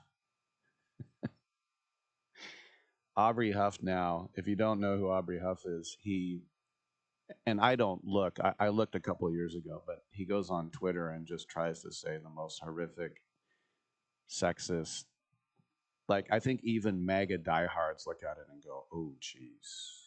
Just for clarification, he still does. Okay.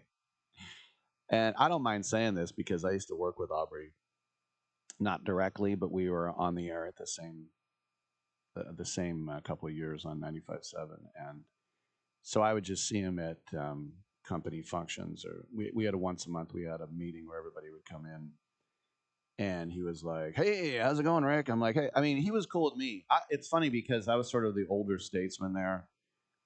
When that station started, I had already been on the air for like 8 years. A lot of people were either out of market or starting, and so I was like the OG. So, like Tierney would come in and be like, "Hey, Rick," blah blah blah. But anyway, like I said, Aubrey and I were always cool with each other, and we didn't have too many. We didn't bump into each other too much, just like jocularity. But I remember the very first meeting, and this meeting was in this huge. I'm not big on meetings. I think they're a massive waste of time. I think we used to have them once a month when I worked in television for a decade. And I think maybe 2 meetings out of the 5,000 I attended were actually useful. But there's this massive conference room that had about, I don't know, like 40 chairs. It was almost like a mini comedy club. And so he came in and every chair was taken because there were a lot of people from the cubicles, people in promotions and advertising and traffic, whatever. And Aubrey came in and he looked around, he goes, "Who's going to get up for me?" And one of these guys was like, "Oh, Aubrey, take my chair." And I was like, "Who's going to get up for me?" Just stand, dude. Or say, "Hey, I really need to sit down. My back is killing me. Is there any way?" Who's going to get up for me? All right. Anyway, this all came from me talking about Ben Zobrist. If you want a cool little story from the game tonight, there is a young player on the Tigers named Kevin McGonigal, and we've heard that name for quite some time because he's been a baseball prodigy, ripping it up in the minors. But 4 years ago, he was at the World Series watching the Phillies, led by Bryce Harper and Kyle Schwarber, and there's a kid born 7 miles away and raised there from 7 miles away from the ballpark there in Delco, as they call it. That's Delaware County. He's a Delco kid, Drexel Hill. And so you can almost hear the crowd. It's not that close, but you can almost hear the crowd where he grew up. And he was there as a high school senior watching the World Series. He was 18, but now he's 21. And he said, "I didn't think my first game ever in the bank," as they call it, Citizens Bank. "I didn't think my first game in the bank would be the All-Star game, but I think that adds to the experience. I always dreamed about playing Major League Baseball. I always dreamed about being an All-Star and of winning a World Series one day. I have a lot of work to do and hopefully a long career. I got to stay committed to the game, committed to all the routines, and see what else happens." So they asked Bryce Harper about McGonigal. He said he's had a great career thus far. And as I said the other day, I wish he was a Philly because he's from here. He's having a great start to his career, and he's an amazing player. And Harper said, I actually asked him yesterday, I said, where were you in 22? And he said, I was up in the stands yelling for you. He goes, oh, okay. So he was a big star for, I love the name of this school. You should just, like St. Vincent's, St. Patrick's, or what's LeBron James? St. Vincent's, St. Mary's. Thank you. St. Vincent, St. Mary. Just pick a saint. Well, his high school was 2 priests. It was Monsignor Barner and Archbishop Prendergast High School. Just be Bonner or Pendergrass. But anyway, he was a sandwich pick, 37th overall by the Tigers in 2023. And a year he was a low A, the next year he was in high A. Last year he was at double A. And the consensus number 2 prospect, he broke camp with the Tigers. He never played an inning in AAA. He didn't need it. And he is the overwhelming favorite for Rookie of the Year in the American League now, hitting .283. He's got 8 jacks, 11 steals, and 11 chances. He's just a left-sided infielder. They put him at third and short. And if you're into guys who play two positions in WAR, there's Pete Crow Armstrong and, sorry, not two positions. He's behind only two position players in WAR. It's Pete Crow Armstrong and Bobby Witt Jr. So that's pretty cool. He says he's even sleeping in his childhood bed.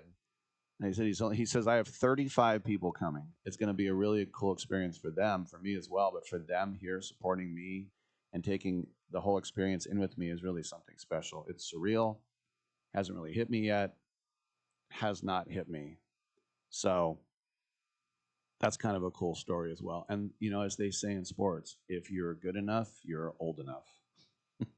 The other saying in baseball is, if you can hit, we will find a position for you. All right, we will come on back with Ben Zobrist, speaking of good baseball players, right here on Titillating Sports. In the streets, I've said it to you, I can't repeat. Decadence and promiscuity, the world's instead of iniquity. Vulgarity is overused, debauchery leaves me unamused. So if you really want to be in the groove, be like me and be a prude. It's so boring to be loose. Sometimes life changes, and the house you once loved becomes a burden. Too many repairs, too many memories, too much to handle on your own. If you'd like to sell your home fast, we can help at the Home Buyers Hotline. We can help you sell your home as is, no cleaning, no showings, and there are absolutely no hidden fees or real estate commissions. We'll pay you a fair price for your home in cash. Whether you're downsizing, handling an estate, or just ready for peace of mind, call us. We'll help you walk away from your problem property in no time at all and get you the cash in your bank account with little hassles.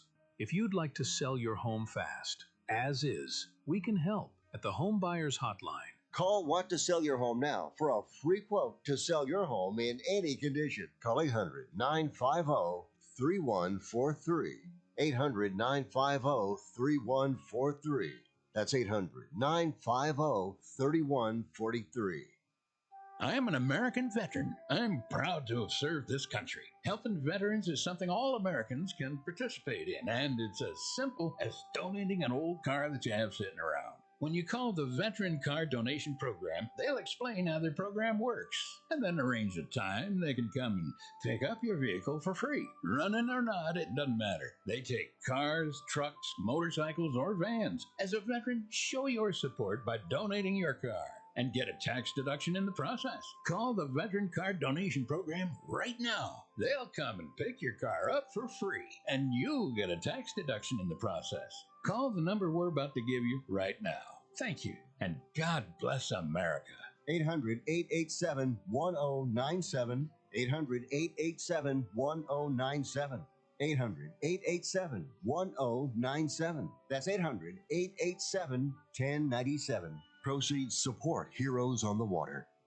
Listen, were you forced into getting a solar contract and now you just don't want it anymore? Maybe the solar company misled you. Or is your solar contract buried with hidden fees? Are you not saving the amount of money you thought you would on your energy costs? Don't worry. At the Solar Exit Hotline, we can help you cancel your solar contract. Even if the panels are already installed, our experienced legal team will review your contract and help you cancel it, possibly saving you thousands of dollars. You got to call right now for complete details. So listen, if you're not happy with your solar contract for any reason, we are here to help you cancel it. Call the Solar Exit Hotline now for immediate options to help you exit your solar contract. This call is 100% free. 800-826-4073. 800-826-4073. 800-826-4073. That's 800-826-4073. And by the way, can I just say, Rick, that Rick Tittle is one of the great names of all time.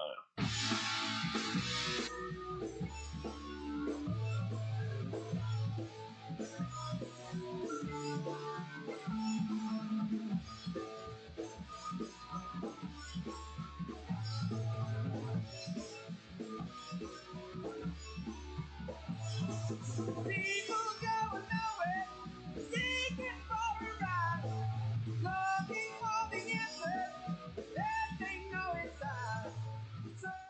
Don't be getting your granny panties all in a bunch. We got Rick Tittle up in here. All right, thanks for that. Welcome back to the show. Rick Tittle with you coast to coast and around the world on American Forces Radio Network. And if you're watching on YouTube or twitch.tv, I'm holding up a book to the cameras here. It is brand new. It's called Prepare for the Pressure, 9 Strategies to be Courageous, Consistent, and Resilient when it matters most. This is available from Thomas Nelson Publishing, and it is written by a 2-time World Series champion and World Series MVP, Ben Zobrist, who joins us on the line right now.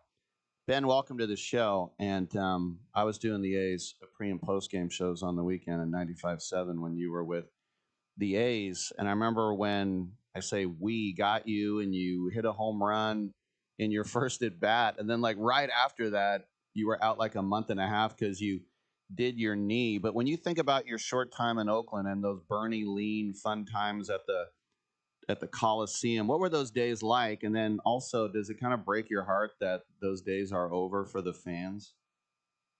Yeah, I think that's a tough one for the fans for sure. I mean, especially the ones that were faithful out there, because as you know, the ones that were there were faithful, but I think for me, that having that experience out in Oakland, they were just known as the Moneyball, the first original Moneyball crew.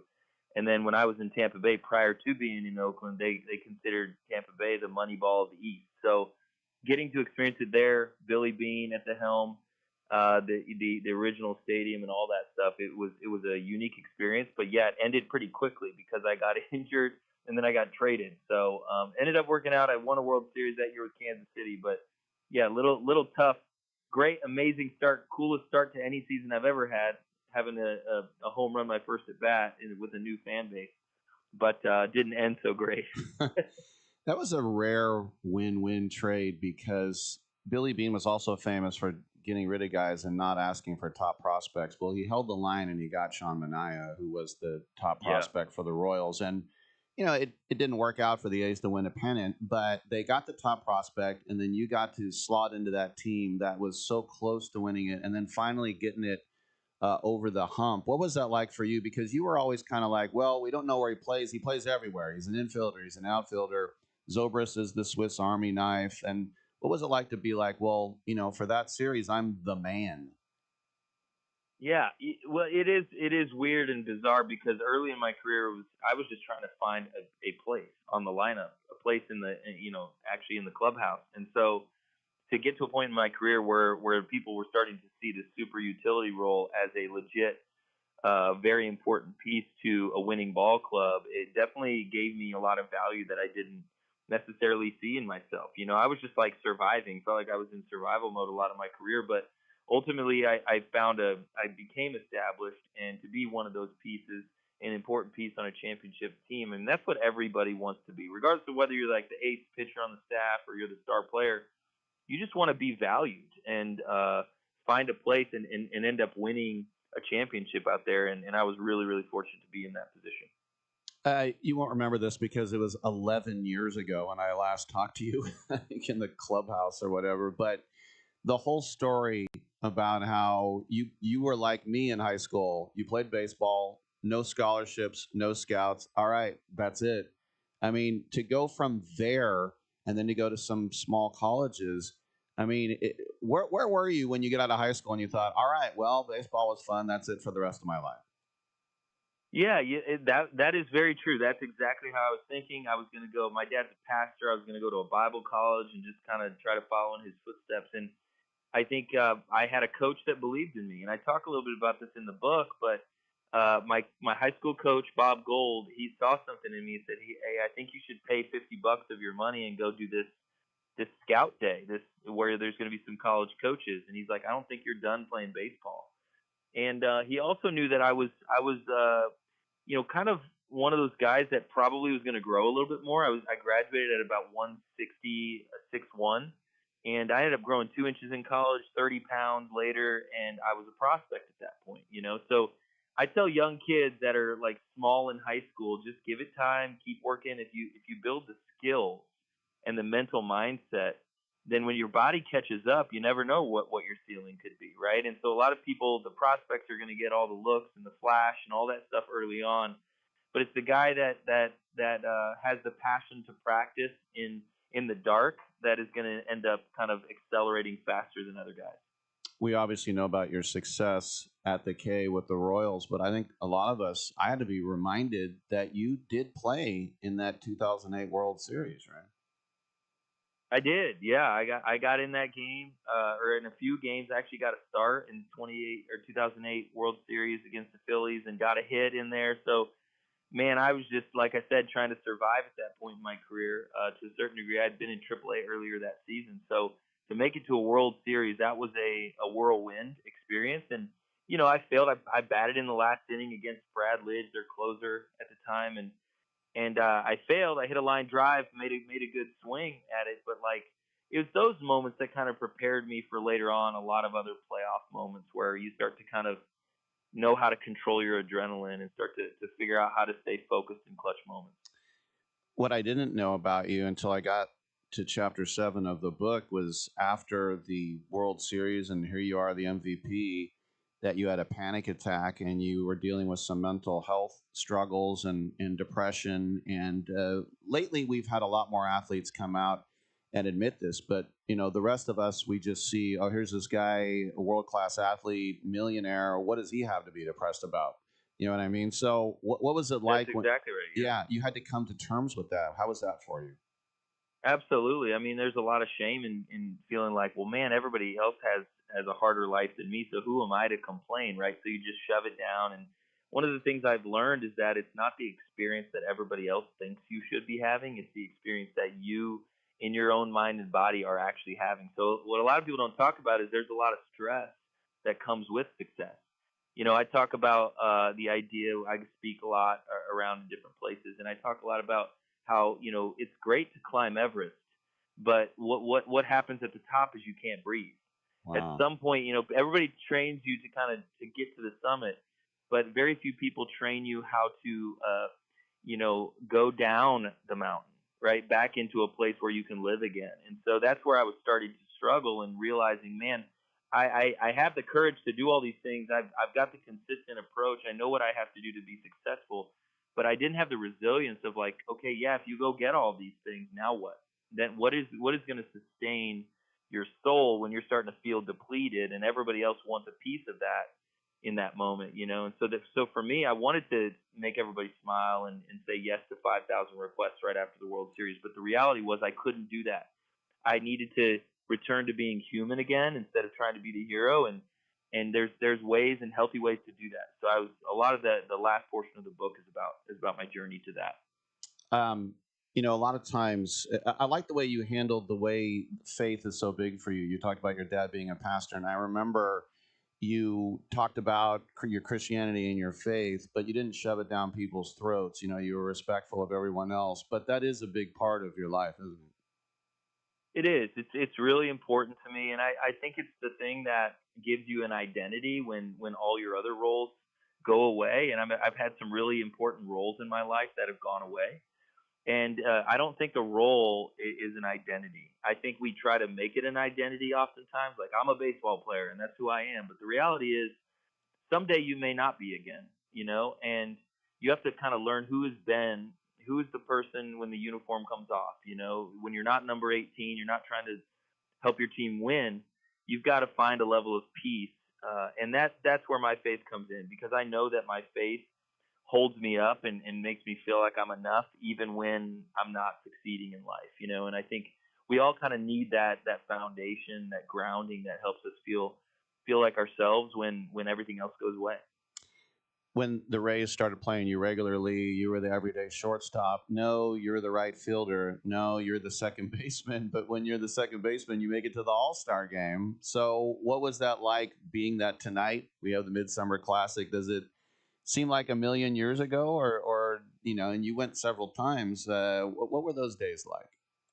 Yeah, to some degree, because the emotions are so visceral. I can remember how it felt. I can remember the you know, standing next to Derek Jeter in St. Louis in 2009 at my first All-Star game. We were in the same hitting group, and I was thinking, man, this is crazy. I used to grow up watching this guy. He's the captain, incredible player. Now I'm playing against him in the AL East. I mean, it is for some young guys that have never been there. It is the kind of experience that's surreal that you dream of. Standing next to the stars and feeling like maybe I'm actually one of these guys now. And that's a really special feeling for some of these young guys. At the same time, you want to perform. You want to be at your best. So you're kind of at the same time trying to make sure you answer all the questions for interview people. You're trying to still get your work in and still be at the top of your game, even though there's a lot of noise. Same thing as the World Series. I think some of those All-Star games kind of prepared me for those World Series moments because there's a ton of media in the World Series. There's a ton of distraction off the field. And once it's actually a breath of fresh air once the game starts because it's like something and all the other stuff is a little bit extra than you're used to on a daily basis. I wanted to ask you about being a switch hitter too, because I remember talking with JT Snow, and at a certain point, the Giants were like, okay, just hit left-handed. Were you ever told, at first it's like, wow, you're so versatile, they can never, you won't be platooned. But was there ever a point where anybody was like, hey, just go left or just go right? My stats were even enough that they didn't try to do that. But I will say this, Joe Madden was such an outside-the-box thinker that there was a couple times he pulled me into his office before the game and said, hey, Zoe, I'd really love you to bat right-handed against this guy who's a right-handed pitcher. And I hadn't done that since, high school, Mm-hmm. So I'm like, why? And so he would show me the stats, like Mike Messina for the Yankees, he was a guy that had really opposite split. Mm-hmm. And he goes, just trust me. And he had this big loopy curveball. And I'm like, I haven't hit a curveball for a long time like this, And sure enough, in 3 at bats, I got a double. Every time he asked me to do that, 3 or 4 or 5 times in my career, I always got hit. So I stopped doubting him after the first couple times because he just knew what he was talking about, I guess. The book is called Prepare for the Pressure, 9 Strategies to be Courageous, Consistent, and Resilient When It Matters Most. Available now from Thomas Nelson Publishing. And as I mentioned, you get a look into Ben as a person as well. Ben Zobrist is with us. Ben, congrats on the book. Great talking ball with you. And let's do it again soon. Yeah, thanks for having me. I appreciate it. All right, good stuff. Ben Zobrist. I'm Rick Tittle. We'll take a quick break, and we will come on back on Ballard.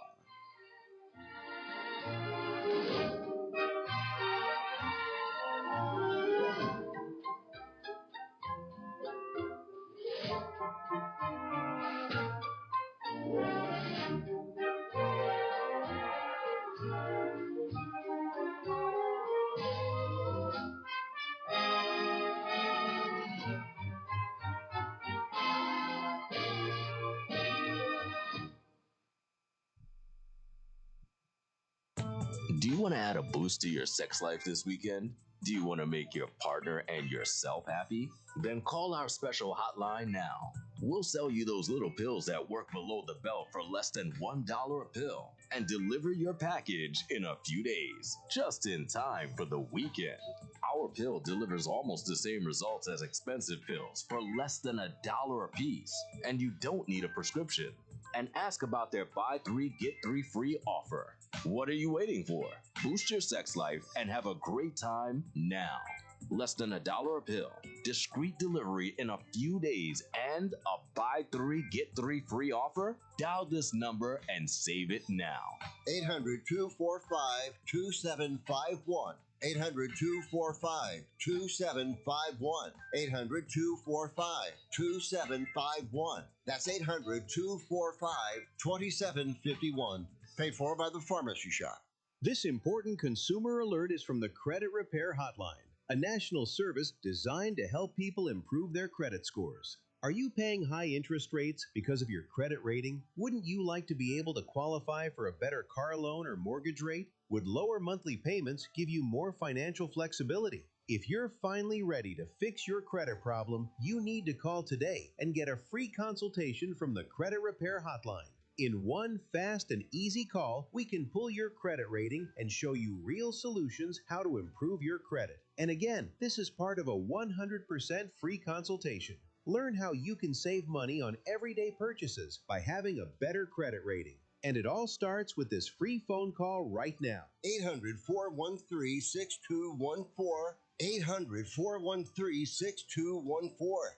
800-413-6214. That's 800-413-6214.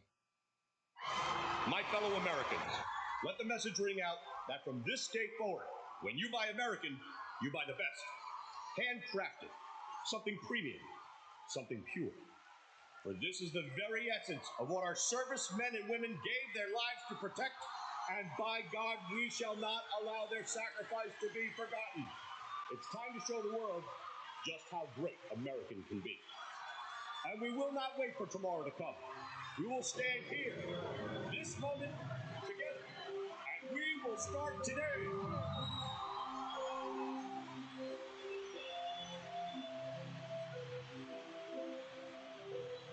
Don't ever forget how great it is to be American. America we need right now. America. Premium vodka. Celebrate responsibly.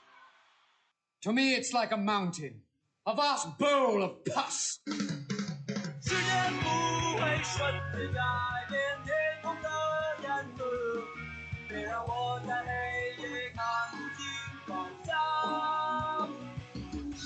记忆中的每幅画面不再是绿色，希望就会布满每一个角落，希望就会布满每一个角落。 Who cares about anything else when you've got Rick Tittle on the radio? Ah, bless your heart. By the way, I was watching the MLB draft, and the A's overall took this kid Burris, who hit 60 home runs in college. That just doesn't happen. And he's 5'9". That's like, I don't know, like Bregman or Altuve or Ron Gant. 60 home runs when you're 5'9". Anyway, the Giants took this kid Flora, who was at UCSB in the mold of the Shane Bieber Gaucho baseball. But he went to Foothill High in Pleasanton, which is in the Bay Area, the East Bay. It's on the east side over the hills from Oakland. It's the same high school as Brandon Crawford. And they said, "Oh, do you know Brandon?" He goes, "I always wanted to meet him. Maybe now I can meet him." Which I thought was kind of cute. Rock Chalowski, I said the story that my buddy played at Cal with Dan Chalowski, and I mean, that name, I went to a couple bachelor parties, a couple other events with Dan, and his son was the first overall pick at UCLA by the White Sox. And if you watch the tape, he's at his home. Rock, spells it R-O-C-H, burst into tears. His mom and, I don't know, his sister or girlfriend, they run over. Oh, my gosh, and he's crying. Dan is sitting there. Now, I don't know him. I just, I just met him at a couple events and said, "Hey, what's up?" When we were all in our 20s. He literally just sits there and has no reaction. It was too funny. Barry Bonds' nephew, Peyton. That's probably Ricky's son, I guess. Ricky Bonds is his dad. But anyway, Peyton Bonds got drafted by the... did he get drafted by the Giants? Yeah. Peyton Bonds got drafted by... Andy Pettit's son, Luke, got drafted by the Yankees. Jim Tome's son, Landon Tome, who was a high pick of the White Sox. And how about Karsten Charles Sabathia III? He goes by Karsten Sabathia C3. He got drafted by the Brew Crew. So a lot of family ties there with the same teams. All right, we got another hour to go, and we have J.D. Sharp and filmmaker Sheldon Candis and Open Lines. Come on in.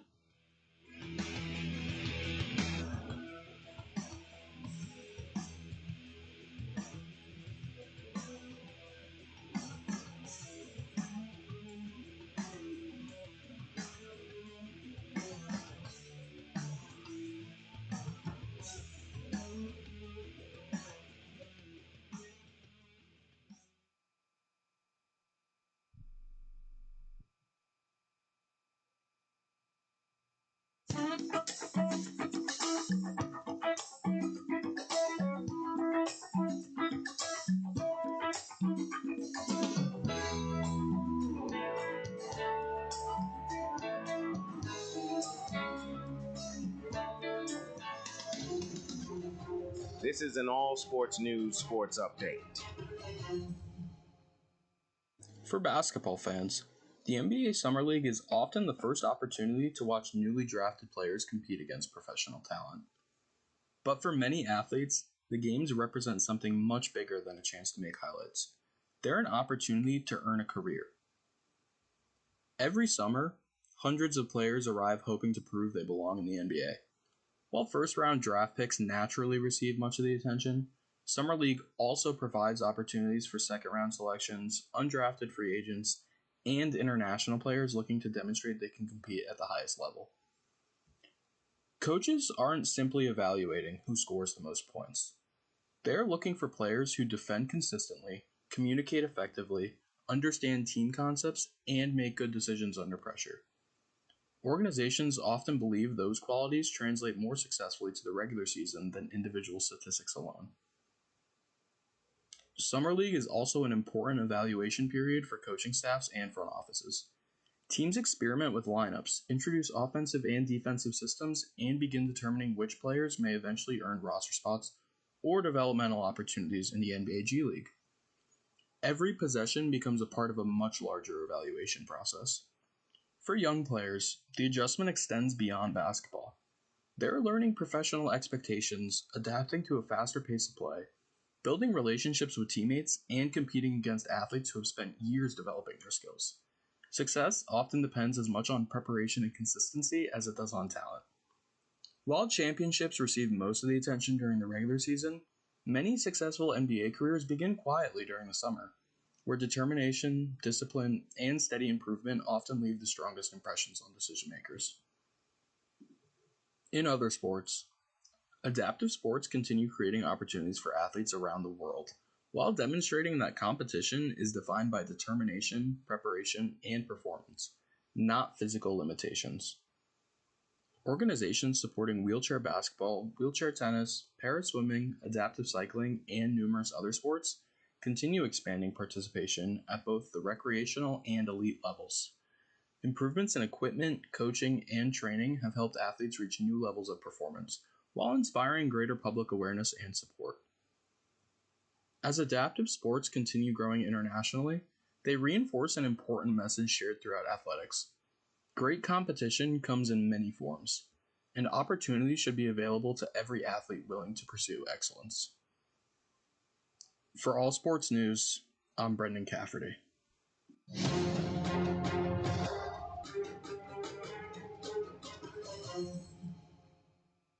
If you're losing calls, missing leads, or spending too much time chasing customers, this message is for you. Create Assistance helps businesses answer every call, text, and message 24/7 using AI employees without hiring more staff. We handle bookings, follow-ups, reminders, and customer communication all inside one simple system built for small businesses. Stop losing opportunities after hours. Visit createassistance.ai and book a quick call today. We look forward to hearing from you. Have you been daydreaming about losing weight for years? Do you just yo-yo back and forth? At Innovative Wellness Center, we have a holistic weight loss program that allows you to lose up to 20 pounds in 30 days. People are losing weight like crazy and keeping it off. It can be done from anywhere in the United States. Go to our website at www.innovativewellness.center and schedule your complimentary consultation today.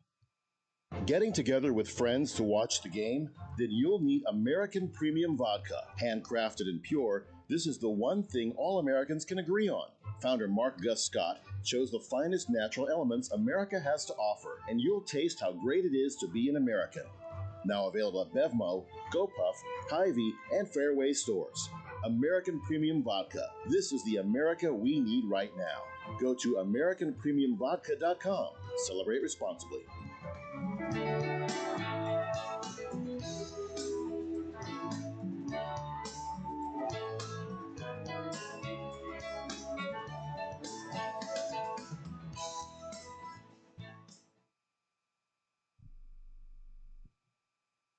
Quick question. How many calls, texts, or messages does your business miss every week? Nights, weekends, busy days. That's lost money. Create Assistance helps businesses fix that problem using AI employees that answer calls, respond to texts, book appointments, and follow up with leads 24/7 automatically. No extra staff, no complicated software. Everything runs inside one simple command center that replaces scattered tools, missed follow-ups, and manual busy work. Whether you're a service business, office, or multi-location company, Create Assistance keeps your business responsive, organized, and running even when you're off the clock.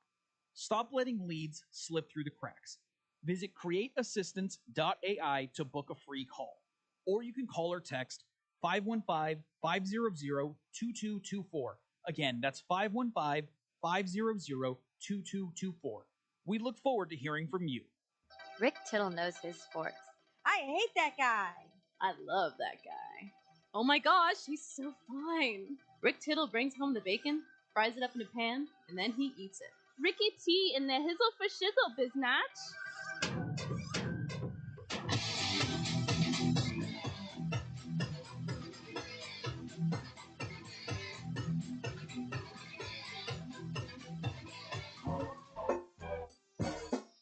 Thank you for that, and welcome back to the show.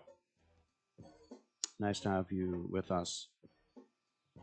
If you look at the final four teams in the World Cup, there are 10 Barcelona players and 9 Atletico Madrid players, which is pretty nuts. Arsenal with 8, Man City with 6, PSG with 6. Got to throw in 3 from Tottenham, 3 from Bayern Munich, 3 from Bayer Leverkusen, 3 from Real Madrid, which is the same number as 3 from Athletic Bilbao. Technically not, because Mark Cucurella signed with and Konate both signed during the offseason, so not actually. Well, or unless they're not being counted. Well, I had the problem with this list too because I don't think they're including Marco Senesi, who Tottenham signed 2 weeks ago, who plays for Argentina now. They might still count him. The point is, we've got some big boys going today, and Bruce was pretty not emphatic, but he just said the way Spain's played against France lately, he thinks Spain is gonna beat France today, and no one would be surprised. No one. So he thinks it's going to be Spain and England in the final.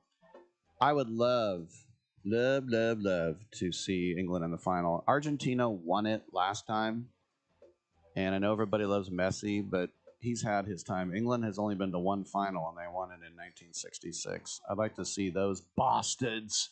Bloody hell! I'd like to see those bastards back in the final. And I think France is more entertaining than Spain. So I'm kind of hoping France wins today, even though I do like Pedro Porro as a Spurs player. But, yeah, I don't know. Those teams we've seen a lot of lately. And France lost the final last time. I don't know. May the best team win, I guess I should say. All right, I'm Rick Tittle. We got another hour. Come on back. Let's be honest. Most businesses don't struggle because demand is low. They struggle because their back end can't handle growth. Leads come in, but follow-up is slow. Calls get missed. Appointments don't get confirmed. And everything lives in different places. So even when marketing works, revenue doesn't scale. That's a systems problem. Create Assistance fixes this by building a done-for-you CRM and automation system that captures every lead, follows up automatically, confirms appointments, and keeps everything organized in one place. And only after that foundation is built, AI voice and chat employees get added on. If your business feels chaotic behind the scenes, it's time to fix the back end. Visit createassistance.ai and book your call today. Or you can call or text 515-500-2224. Again, that's 515-500-2224. We look forward to hearing from you. I'm holding in my hand the American Silver Eagle dollar. It's a beautiful piece of American history, and it's 1 ounce of silver. Originally minted in 1986, these coins are a beautiful classic piece of American history, and they're a great investment you should add to your portfolio. The beauty of silver is that however much you have available to invest, silver is affordable and easy to acquire, with one coin costing around $30. So, if you choose to invest a few thousand in silver, you can get quite a bit for your money, and you'll have a tangible asset that you can hold, one you can be proud to own.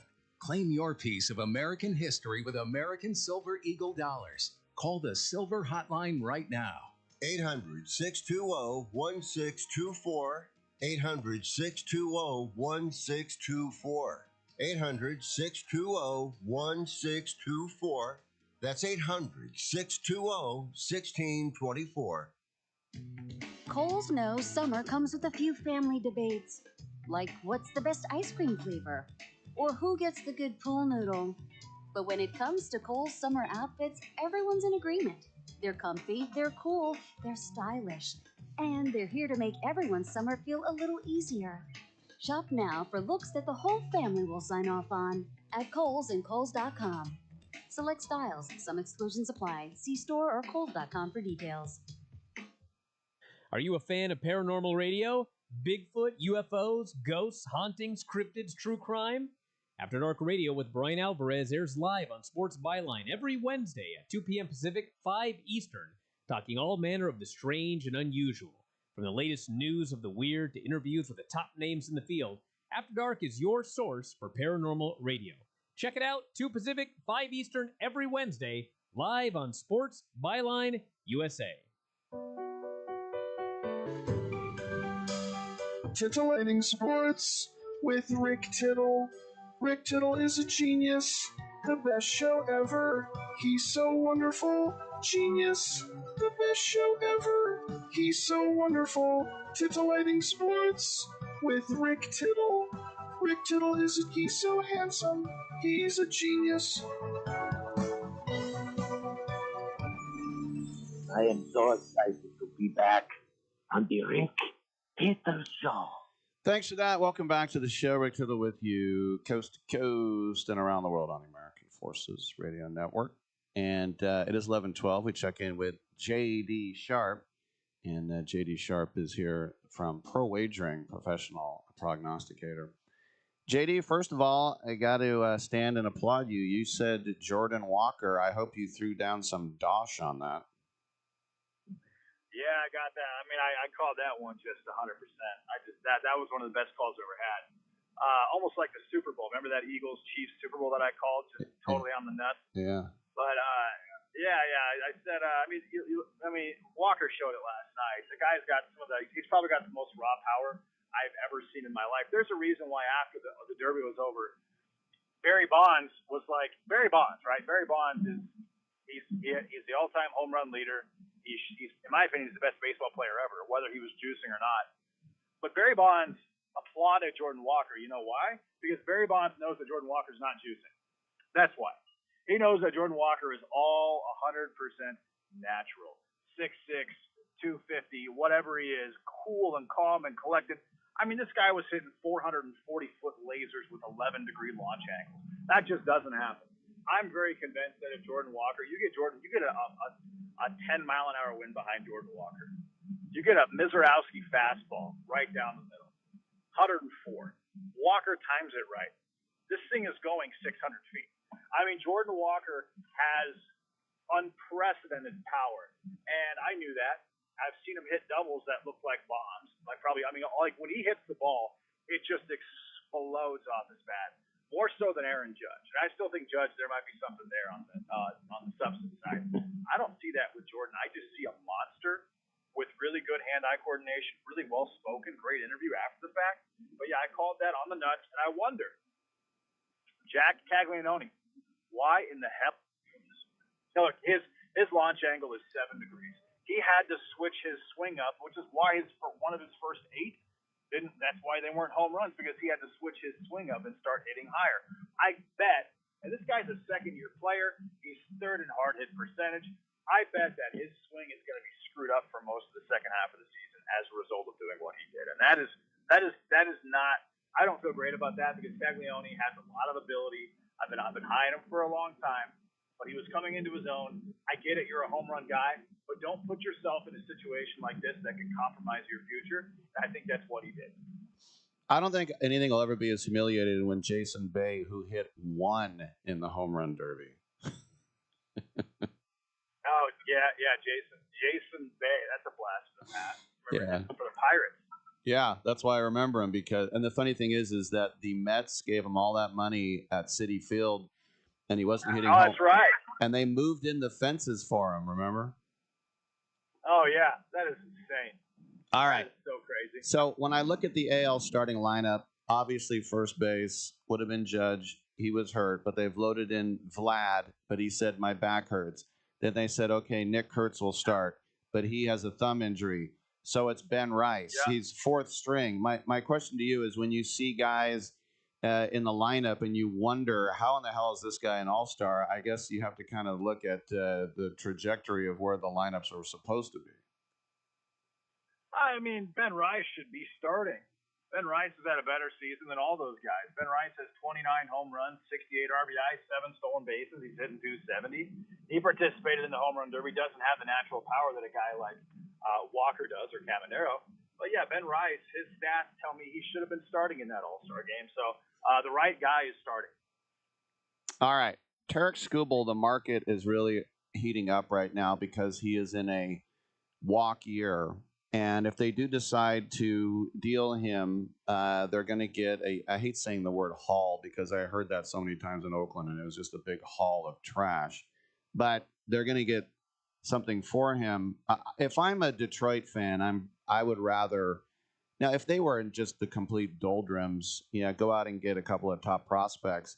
But they were right there last year. And this guy, back-to-back Cy Youngs, I try to lock him up and make him a Tiger for life. But are you one of these guys who thinks, like John Sherholtz did in Atlanta, trade a guy 1 year before he's done? I don't know. Are you seeing any downgrade in Skubal?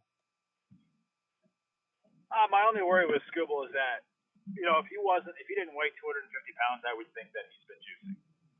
Because he didn't start that great to his career, but a lot of guys don't. A lot of guys just get better. And he has the size. Now, again, taking a lot of really good years.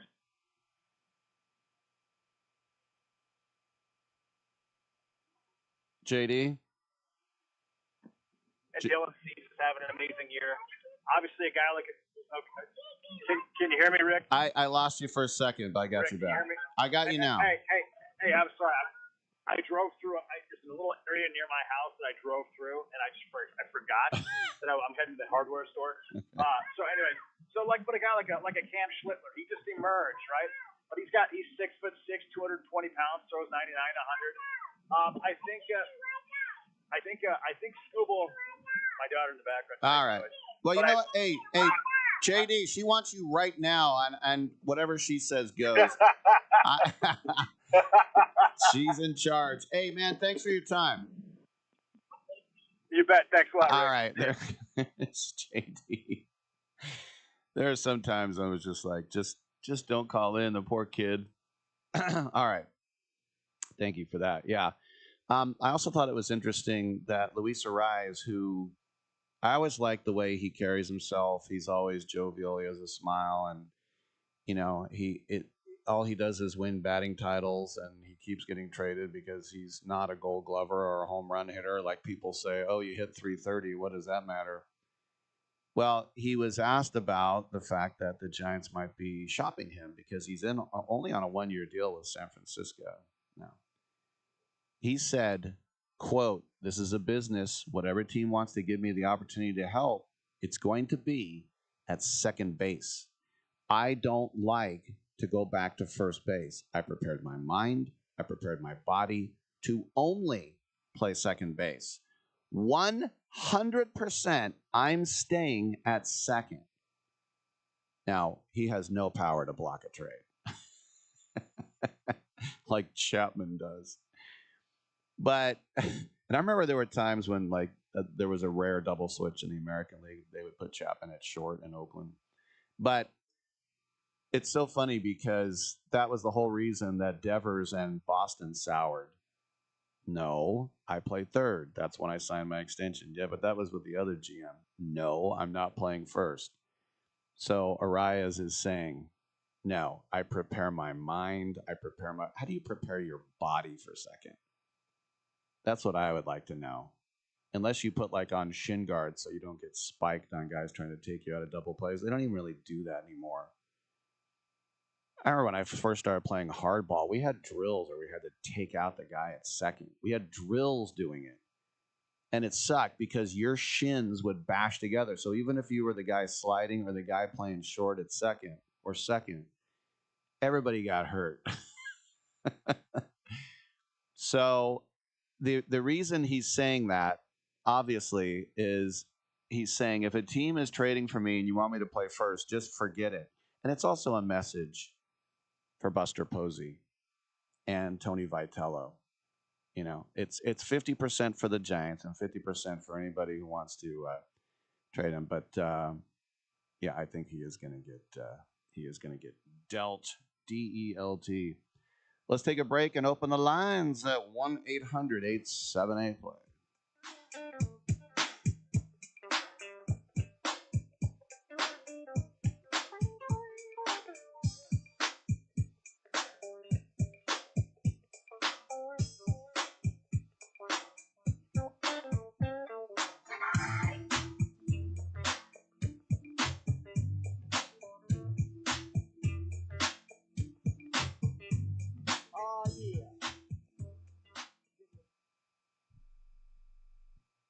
It's more than a rebellion. When your teen is slipping into drugs or alcohol, when social media and pornography consume their time and their mind, when depression and even suicidal thoughts cast a shadow over your home, as a parent, you feel powerless. There is hope. At Turnabout Ranch, troubled teens step away from the chaos and into a clarity of nature on a working cattle ranch.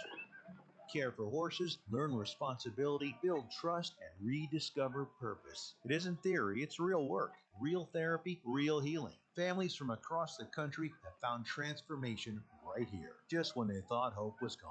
If your teen is struggling with addiction, harmful online behaviors, even weight management, call right now and get the help you all need. 800-219-2494. 800-219-2494. 800-219-2494. That's 800-219-2494. Lower your car payment today. Lower your car payment today. Yes, you heard us right. You can lower your car payment right now by making this free call and save up to $1,400 a year on your current car payments. Think about your current car payment right now. What's that costing you per year? Now think about what it would be like to put an extra $1,400 back in your pocket. That's the average savings our customers experience. We can help you drive the same car and pay less every month by lowering your car payment's interest rate to as low as 4.67%. At Rate Genius, we can work with you to refinance any car payment. If you qualify, it costs you nothing to find out how you can lower your car payment. To learn more, call this number right now. 800-832-2816. 800-832-2816. 800-832-2816. That's 800-832-2816. We call ourselves ASAP Travel for one reason. We can help you book a ticket ASAP. For those of you that don't know, that means as soon as possible. That means no wait time. You get through right away. No searching online. Our specialty is the lowest available fares on the big name airlines. You know them. We can't tell you their names. You can fly domestically or internationally and save more money than you could if you call the airlines directly. Our proprietary software goes underneath the hood of the major airline booking systems and finds you the best rates available. So if you're ready to make your travel plans right now, business or vacation travel, we have all the major airlines always at great rates. Call ASAP Trips and we'll have your ticket in your inbox in 15 minutes. Call this number now. 800-364-2984. 800-364-2984. 800-364-2984. That's 800-364-2984. Come after me! I'm a man! I'm 40!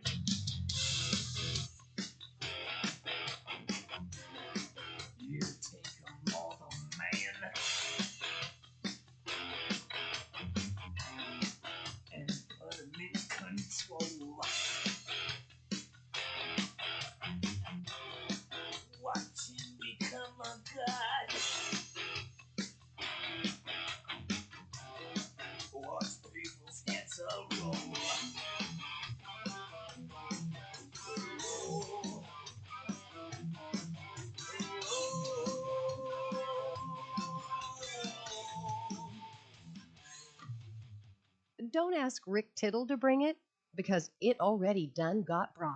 It done got brought. Hey, what's up? We got filmmaker Sheldon Candis. He's got a movie about kids boxing in the inner city of Baltimore, trying to stay out of trouble and accomplish some great athletic feats. It's based on a documentary, and Sheldon is from the Charm City. And we'll look forward to having him on in the next segment. Right now we have open lines if you'd like to call at 1-800-878-PLAY. And anything in the world of sports, I am here for you. You're an expert in everything? No. But I'll talk about any type of sport you would like. So the president of FIFA, Gianni Infantino, was talking to the press yesterday.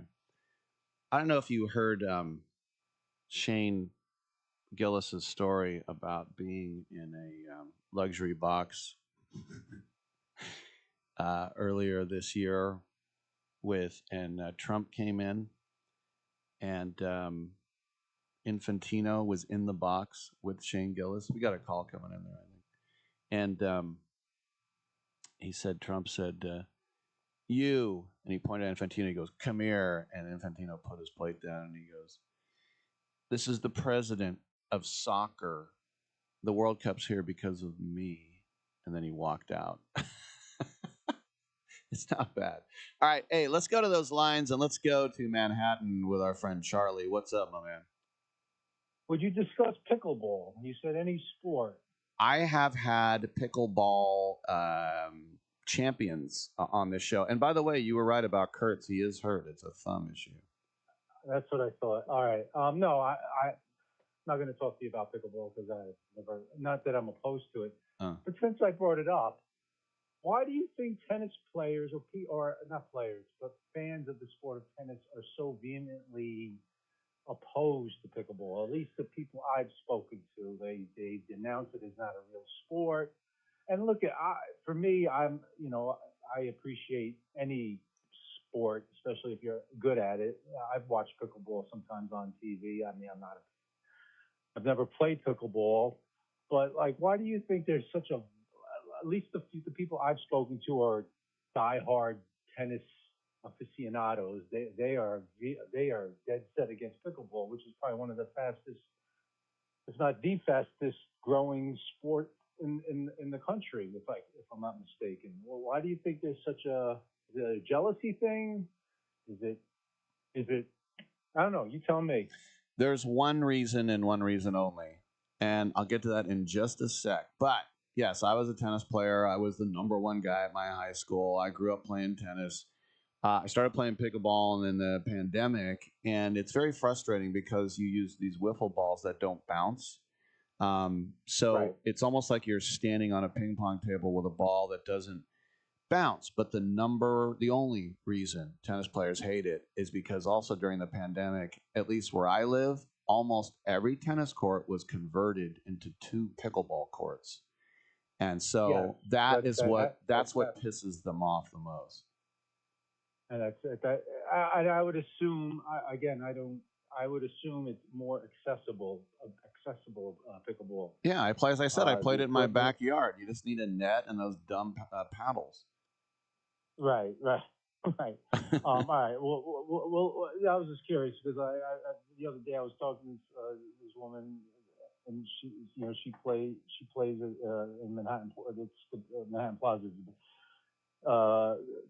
They have a tennis court in there, and she's like, no, don't talk to me about, like, she was like violent, like getting angry with me. I'm like, all right, just take it easy. I was just bringing it up just to have a conversation. By the way, I wanted to ask you too about those I call them the Annie Hall courts, because that's where he met her. They're like, they go into the Hudson. They're like, I think they're near Chelsea. They're kind of like domed tennis courts that go on the river. Yes. Yeah. Yes. Exactly. Anyway, you watch. Since it's been over 20 years when they started doing interleague play. Yeah. But for me, I didn't watch the home run derby last night. I heard it was exciting and all that, and I may turn the game on tonight, depending if I'm caught up with all episodes of Love Island on Netflix. But once they started playing interleague play, when I was younger, I always got a kick out of watching the All-Star game because you were seeing players you never see, or you would see them playing against your guys. And now because it's so, what's the word, incestuous or whatever. Yeah.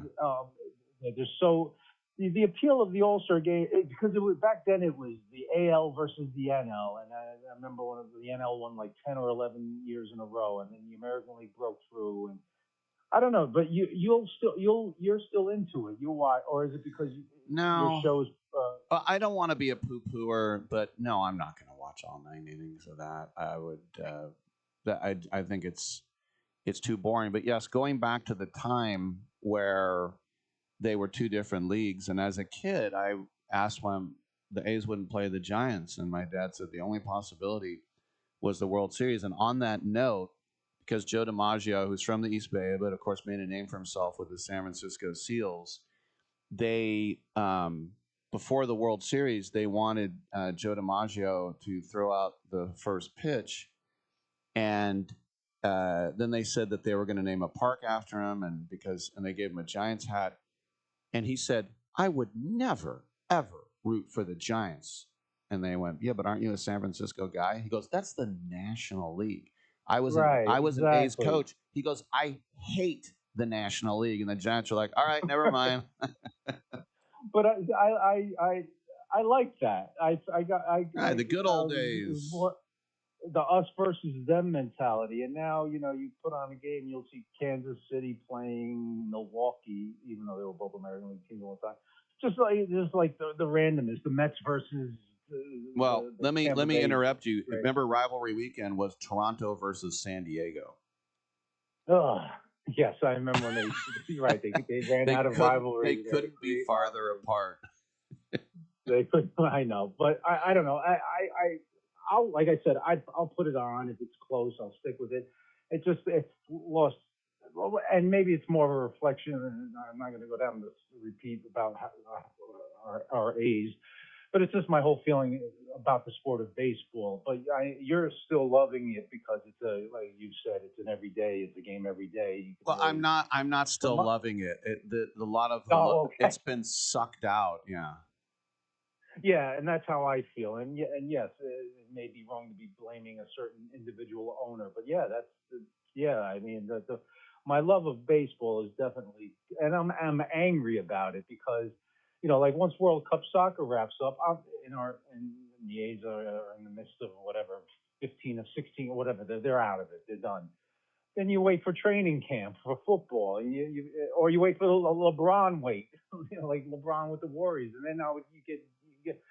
But I have nothing to look forward to after this Sunday, and it's like you wait, towards the end of August when the preseason really kicks in for football. Yeah. It's I'm angry. I want to lash out at Fisher, like burn all my Gap clothes or something. I don't know, but I was just more like I wanted to get your take on how you feel about the All-Star game. But you'll be watching Love Island or something. Well, I will. I'll probably, what I usually do with the All-Star game, in all honesty, when the A's would suck, I would wait for the guy in the A's to play, and it would be like, I would do. Yeah, Jay Howell blowing a save or something.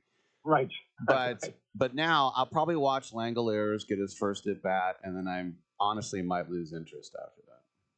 Yeah. All right. Fair enough. All right, buddy. I'll keep listening. Hey, thanks for the call. That's Charlie out there in New York City. And look, I'm not going to lie. I'm still, as the kids would say, butthurt over the A's leaving. And so I'm not day to day. I don't know who they're playing.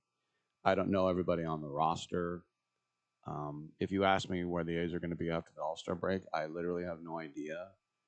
And so that has been taken up by following the Oakland Ballers, but I haven't really been following them the last month. I've only been to maybe 2 games because of the World Cup. I'm almost surprised that they still play baseball during the World Cup. I remember my old colleague, Tommy Adza, he was the director of A's baseball for a long, long time. And in the early 90s, we found out that the other guy knew soccer. It was very rare. I mean, it's cool that the whole country is in. They know who like these stars are now, like Messi and Lamal and everybody. But back then, it was very rare to find another soccer nerd. And I remember Tommy telling me, because I told him I was a volunteer and I got tickets to all the games at Stanford in '94, and he said, Rick, baseball is going to kill my World Cup dream. And I was like, oh yeah. He goes, I'm going to be in the truck. And I was like, oh, that sucks. But then again, I remember the World Cup final in '90. I had a shift doing an A's game as a tape operator, and I couldn't miss the shift because it was a brand new network, and I didn't want to. I mean, now I would just say, yeah, I got to watch the World Cup. All right. You know what we got to do? Go to a commercial, and we'll come back with filmmaker Sheldon Candis right here on Byline.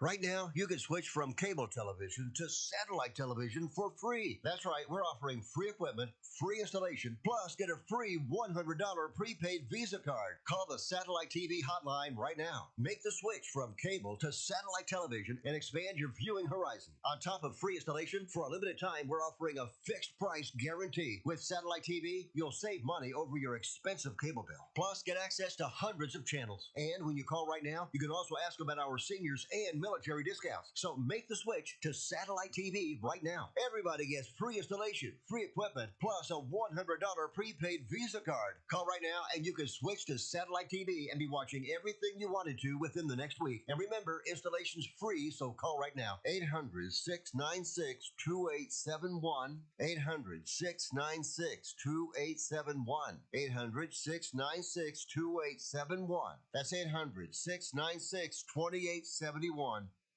Let's be honest. Most businesses don't struggle because demand is low. They struggle because their back end can't handle growth. Leads come in, but follow-up is slow. Calls get missed. Appointments don't get confirmed. And everything lives in different places. So even when marketing works, revenue doesn't scale. That's a systems problem. Create Assistance fixes this by building a done-for-you CRM and automation system that captures every lead, follows up automatically, confirms appointments, and keeps everything organized in one place. And only after that foundation is built, AI voice and chat employees get added on. If your business feels chaotic behind the scenes, it's time to fix the back end. Visit createassistance.ai and book your call today. Or you can call or text 515-500-2224. Again, that's 515-500-2224. We look forward to hearing from you.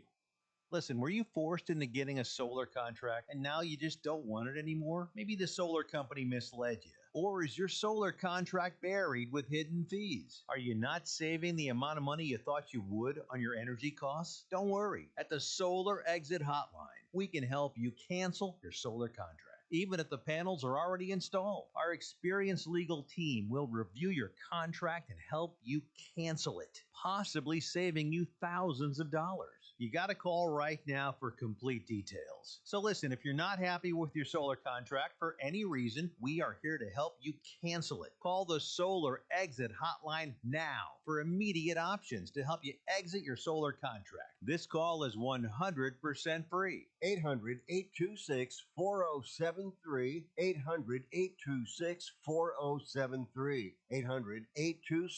800-826-4073. That's 800-826-4073. Like kickboxing, that's my favorite sport. Kickboxing is great. When you think about it, it combines the style and grace of boxing with kicking.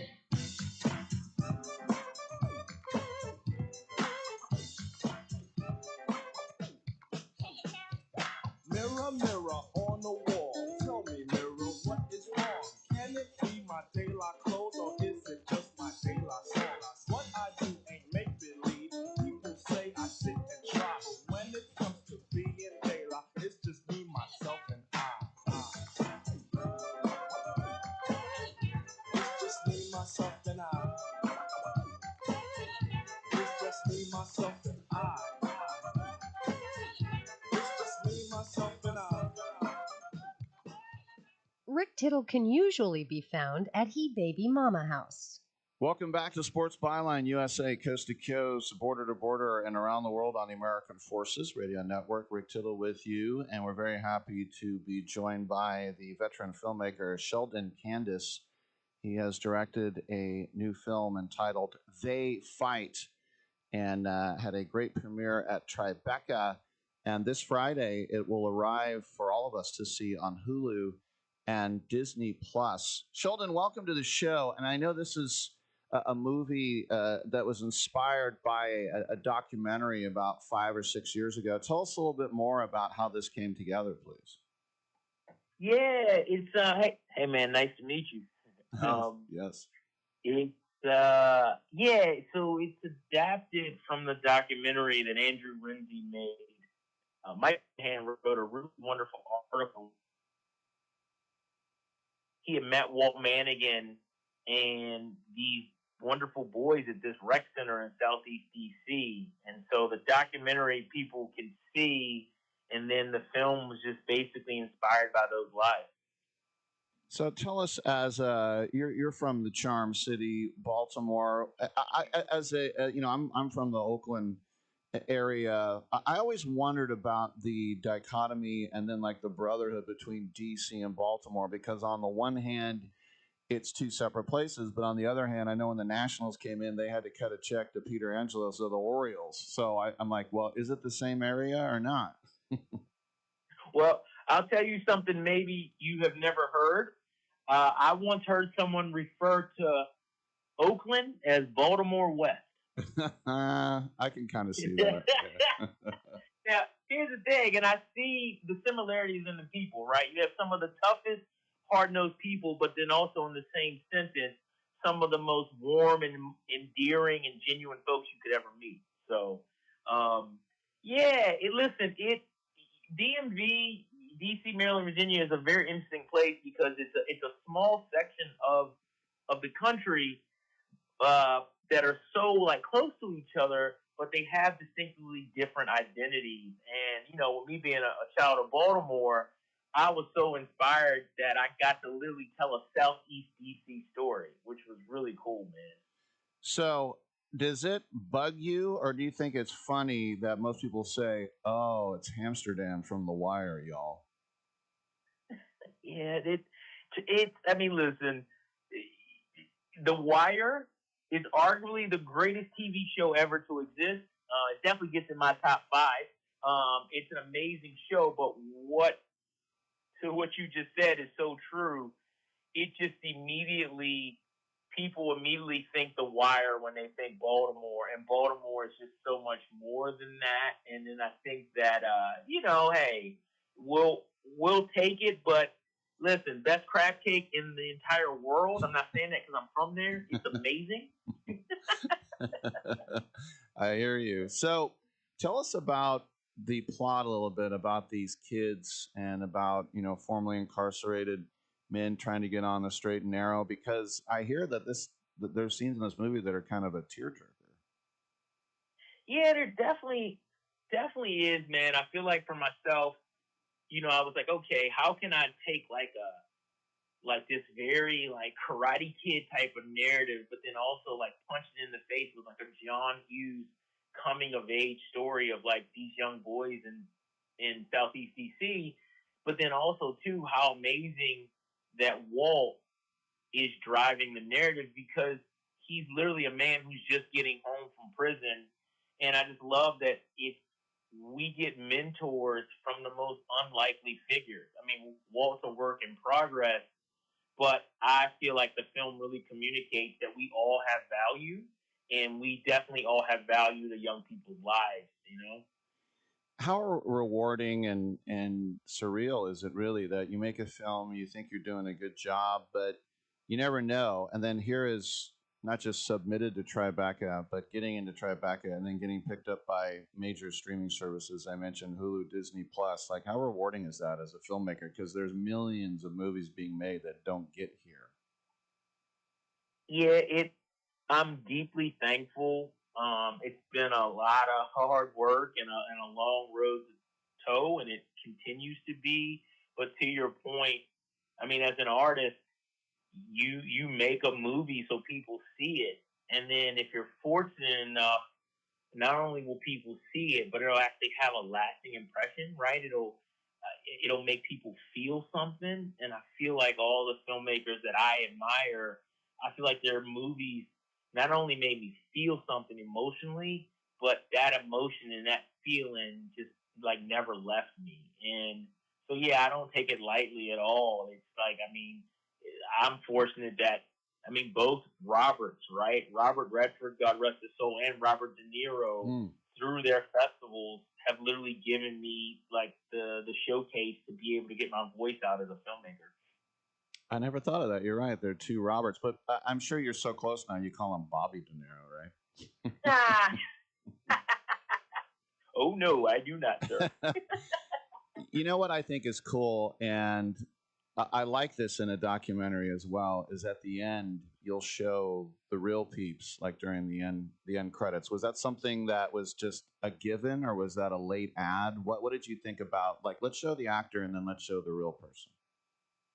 Yeah, I feel like that's just a gratifying thing for the audience. So the minute that I saw the documentary, I was like, we gotta honor the doc and bring it full circle for audiences at the end to literally see the parallel lives, to see how art, in this case, imitated life. And I just think it's a wonderful reveal when you get to really experience the real people besides the actors who portray them. Yeah. I love the line Walt says, "You may hate my methods, but you're going to love the results." And as someone, I don't know about you, but growing up playing sports, there were coaches that, and kids deep down want discipline, but they don't want, sadism. And there were coaches that were just complete jerks. And then there were coaches who, oh, that's why he was so hard on me, because he wanted me to succeed. He saw something in me. What is that about Walt? Because I'm sure some kids are like, I hate this guy. And on the other hand, it's like, no, this is exactly what I need. Yeah, I mean, there's that moment from Slim where he says either this moment's either going to break him or break him through. And I feel like we all encountered that at young ages growing up, discovering competitive sports, right? To your point, is those coaches that pushed and motivated us with this relentless drive. I think that this movie, for me, is like a love letter to all those old rec centers we grew up in, and what those mentors in those spaces meant to us. Yeah, and I think that Walt, I mean, listen, Walt is just trying to find himself back to his humanity. He's trying to reclaim his soul. And then along that journey, here comes, these precocious young boys who need his guidance. I just find really fascinating in a movie experience. And you can't do a Baltimore project without Wendell Pierce, right? The guy is just what I forgot. What was his nickname on The Wire? Bonk. Bonk. I was going to say Chuck, but it was better than that. Yeah, Bonk. That guy. It's funny because that dude, he's such a great actor. He seems street, and this is like a Juilliard educated like thespian. Yes. Yeah. Here's what's interesting. So Wendell is, I mean, he's just wonderfully brilliant of an actor, and so he's historically known of giving this wonderful performance on stage of Death of a Salesman, the iconic play. And I told him he came to this movie set and literally turned it into Death of a Boxing Gym.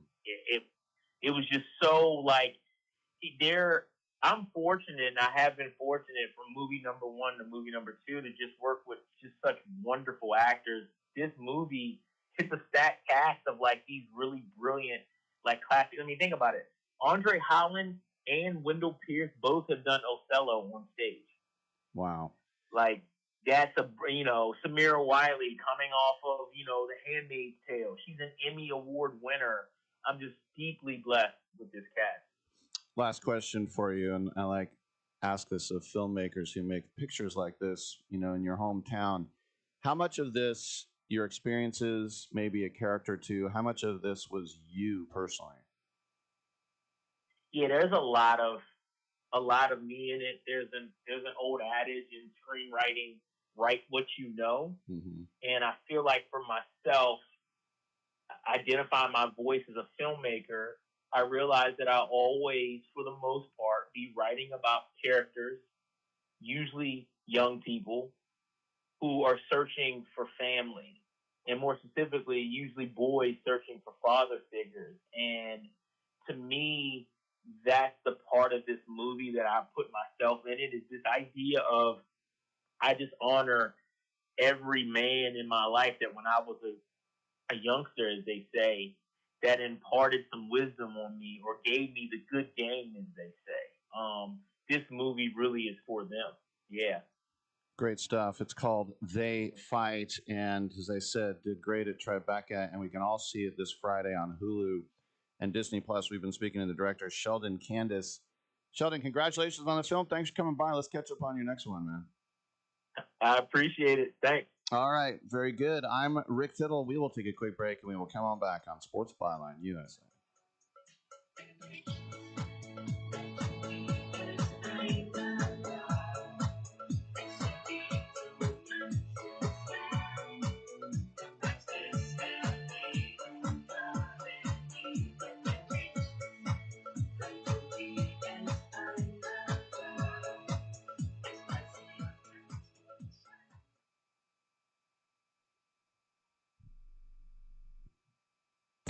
Do you want to add a boost to your sex life this weekend? Do you want to make your partner and yourself happy?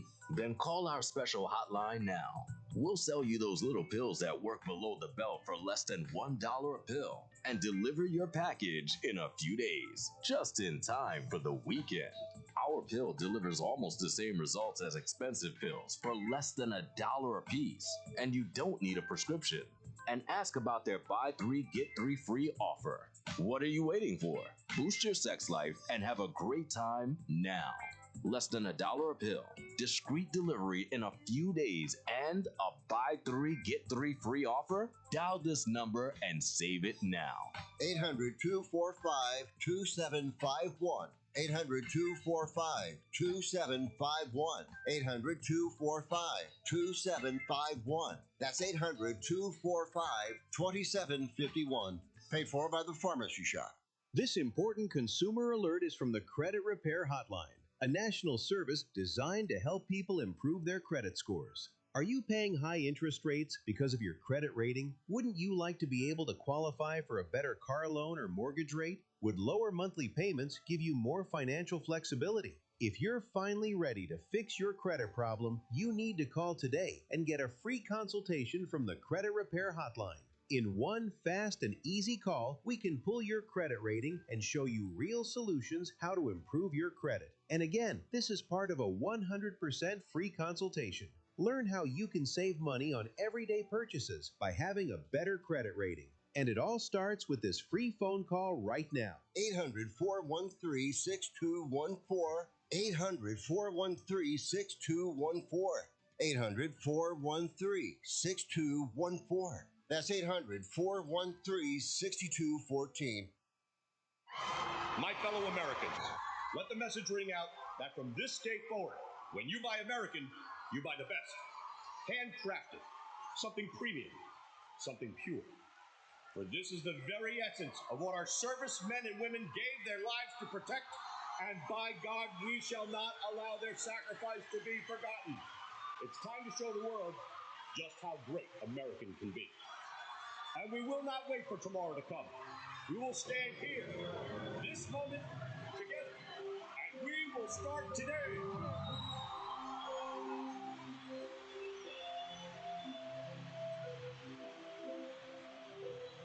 Don't ever forget how great it is to be American.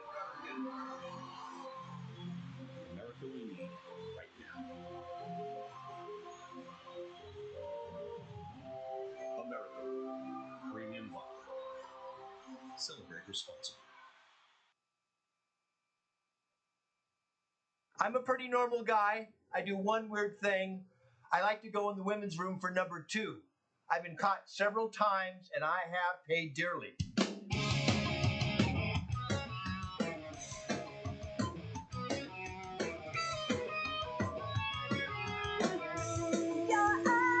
Tell the stories of the day you wish you could be